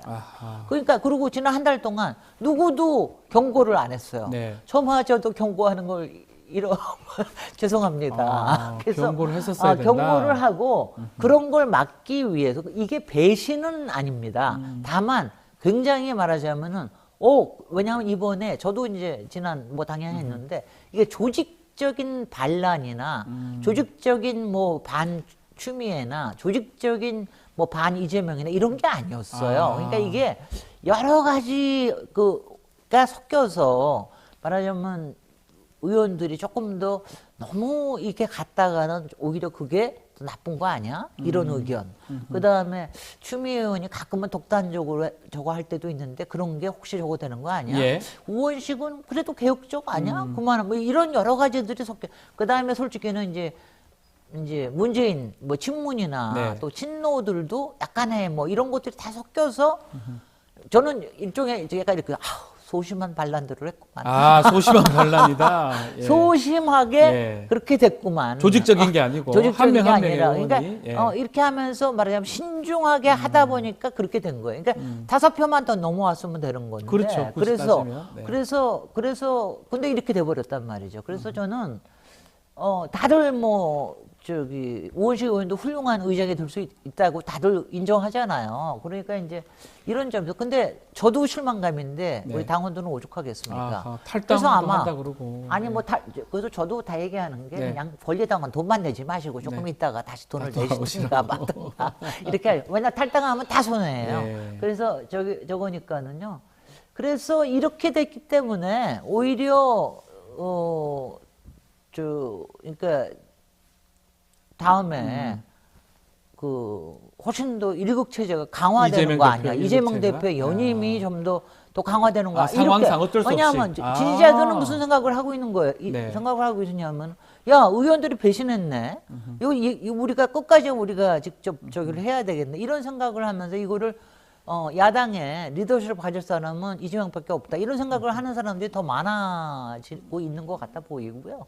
그러니까는 이제 그런데 그거는 이제 좀 더 두고 봐야 되겠습니다. 저는 뭐 연임에 대해서는 저는 할 수 있다고 생각을 하는데 예. 다만 추대라든가 이런 형식보다는 저는 하여튼 이번에도 제가 하는 게 제대로 된 경선을 했었어야 되는 거야. 제대로. 예. 그래서 경선하는 과정 중에서 왜냐하면 단일화를 하더라도 저는 단일화 할 때부터 사실은 속이 조금 쎄했었거든요. 네. 뭐가 좀 이상하다 좀 그랬는데 이틀 전에 해버렸잖아요. 근데 단일화 했을 때도 단일화의 이유나 과정에 대해서 사람들이 이해를 할 수 있게 해줘요. 네. 근데 그게 아니었던 거예요. 그래서 저는 과정 자체를 뭐 하여튼 좀 더 공개하고 당원들이 참여할 수 있게끔 하면은 그러면 좋은 리더십이 좋을 만들어질 수 있지 않을까 뭐 이런 생각을 합니다. 자, 끝으로 문재인 대통령 해고력 얘기를 좀 해보면 출간이 됐는데 국민의힘에서는 비판을 많이 하더라고요. 어떻게 보고 계십니까? 당연히 하겠지. 예. 하시오. 근데 좀 네. 제대로 하시오. 나는 뭐 인상 비평은 좀 안 했으면 좋겠어요. 왜냐하면 이제 회고록이라고 하는 거는 더군다나 대통령의 5년이라고 하는 거는 여하튼 간에 네. 뭐 부족한 것도 있고 뭐 아쉬운 것도 있지만 대통령의 국정이라고 하는 건 굉장히 중요한 거 아니에요. 네. 의중한 거고. 그러니까 그거에 대해서 나왔으면은 조금 더 신중하게 보고 제가 보면 내용도 보지 않고 뭐 그냥 비판하는 것 같이 보여서 그거는 뭐 비판하는 나경원 당선인이나 안철수 의원이나 또 뭐 배현진 같은 사람은 뭐 더군다나 말할 수 없이 이상하게 천박하게 비판을 하던데 그렇게 하지 말고 조금 더 신중하게 비판을 하면 좋겠고요. 저는 이거는 왜냐하면 왜 지금 내셨을까? 저는 조금 빠르다 생각을 했거든요. 조금 빠르다 생각했는데 한 이유가 보이더라고요. 이게 뭐냐 외교편이에요. 외교 안보편인데 예. 이게 뭐냐면 지금 우리나라의 이 편중 외교로 굉장히 문제가 되잖아요.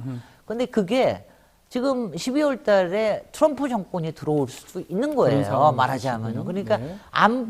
외교 안보의 틀이 굉장히 달라질 수도 있고 이렇기 때문에 지금 시점에서 당시에 대한 얘기를 좀 해주면 좋겠다. 그래서 우리도 균형 외교라든가 하여튼 편중 외교를 조금 더 벗어났으면 좋겠다 하는 뜻에서 제가 보니까 중요한 내용을 보니까 그쪽이더라고요. 예. 그래서 지금 나온 거라서 외교 안보에서 먼저 나온 거는 그거는 있을 수 있는 얘기다. 그리고 외교 안보에 대한 거기 때문에 외교 안보에 대한 거는요. 이념적으로만 비판하시면 안 됩니다. 네. 나랑 생각이 다르다고 비판하시면 안 되고요. 어느 입장에서든지 간에 이게 전략적으로 가능성이 있는 것이냐 아니냐를 따져봐야지 아무리 지금 여당의 의원들이라고 그냥 문재인 외교라고 다 그렇게 X 쳐버릴 일은 아닙니다. 그래서 다 앞으로도 이제 회고록은 이것저것 나올 거예요. 알겠습니다. 자, 오늘 말씀 여기까지 듣겠습니다. 김진애 전 의원과 함께했습니다. 감사합니다. 감사합니다. 자, 뉴스인사 프라임 유튜브 멤버십 회원에게만 우선 제공이 되고 일반인한테 당일 저녁 공개가 됩니다. 회원 가입 방법은 게시판에서 확인이 가능하고요. 많은 관심 부탁드리겠습니다. 저는 내일 아침 다시 찾아오겠습니다. 고맙습니다.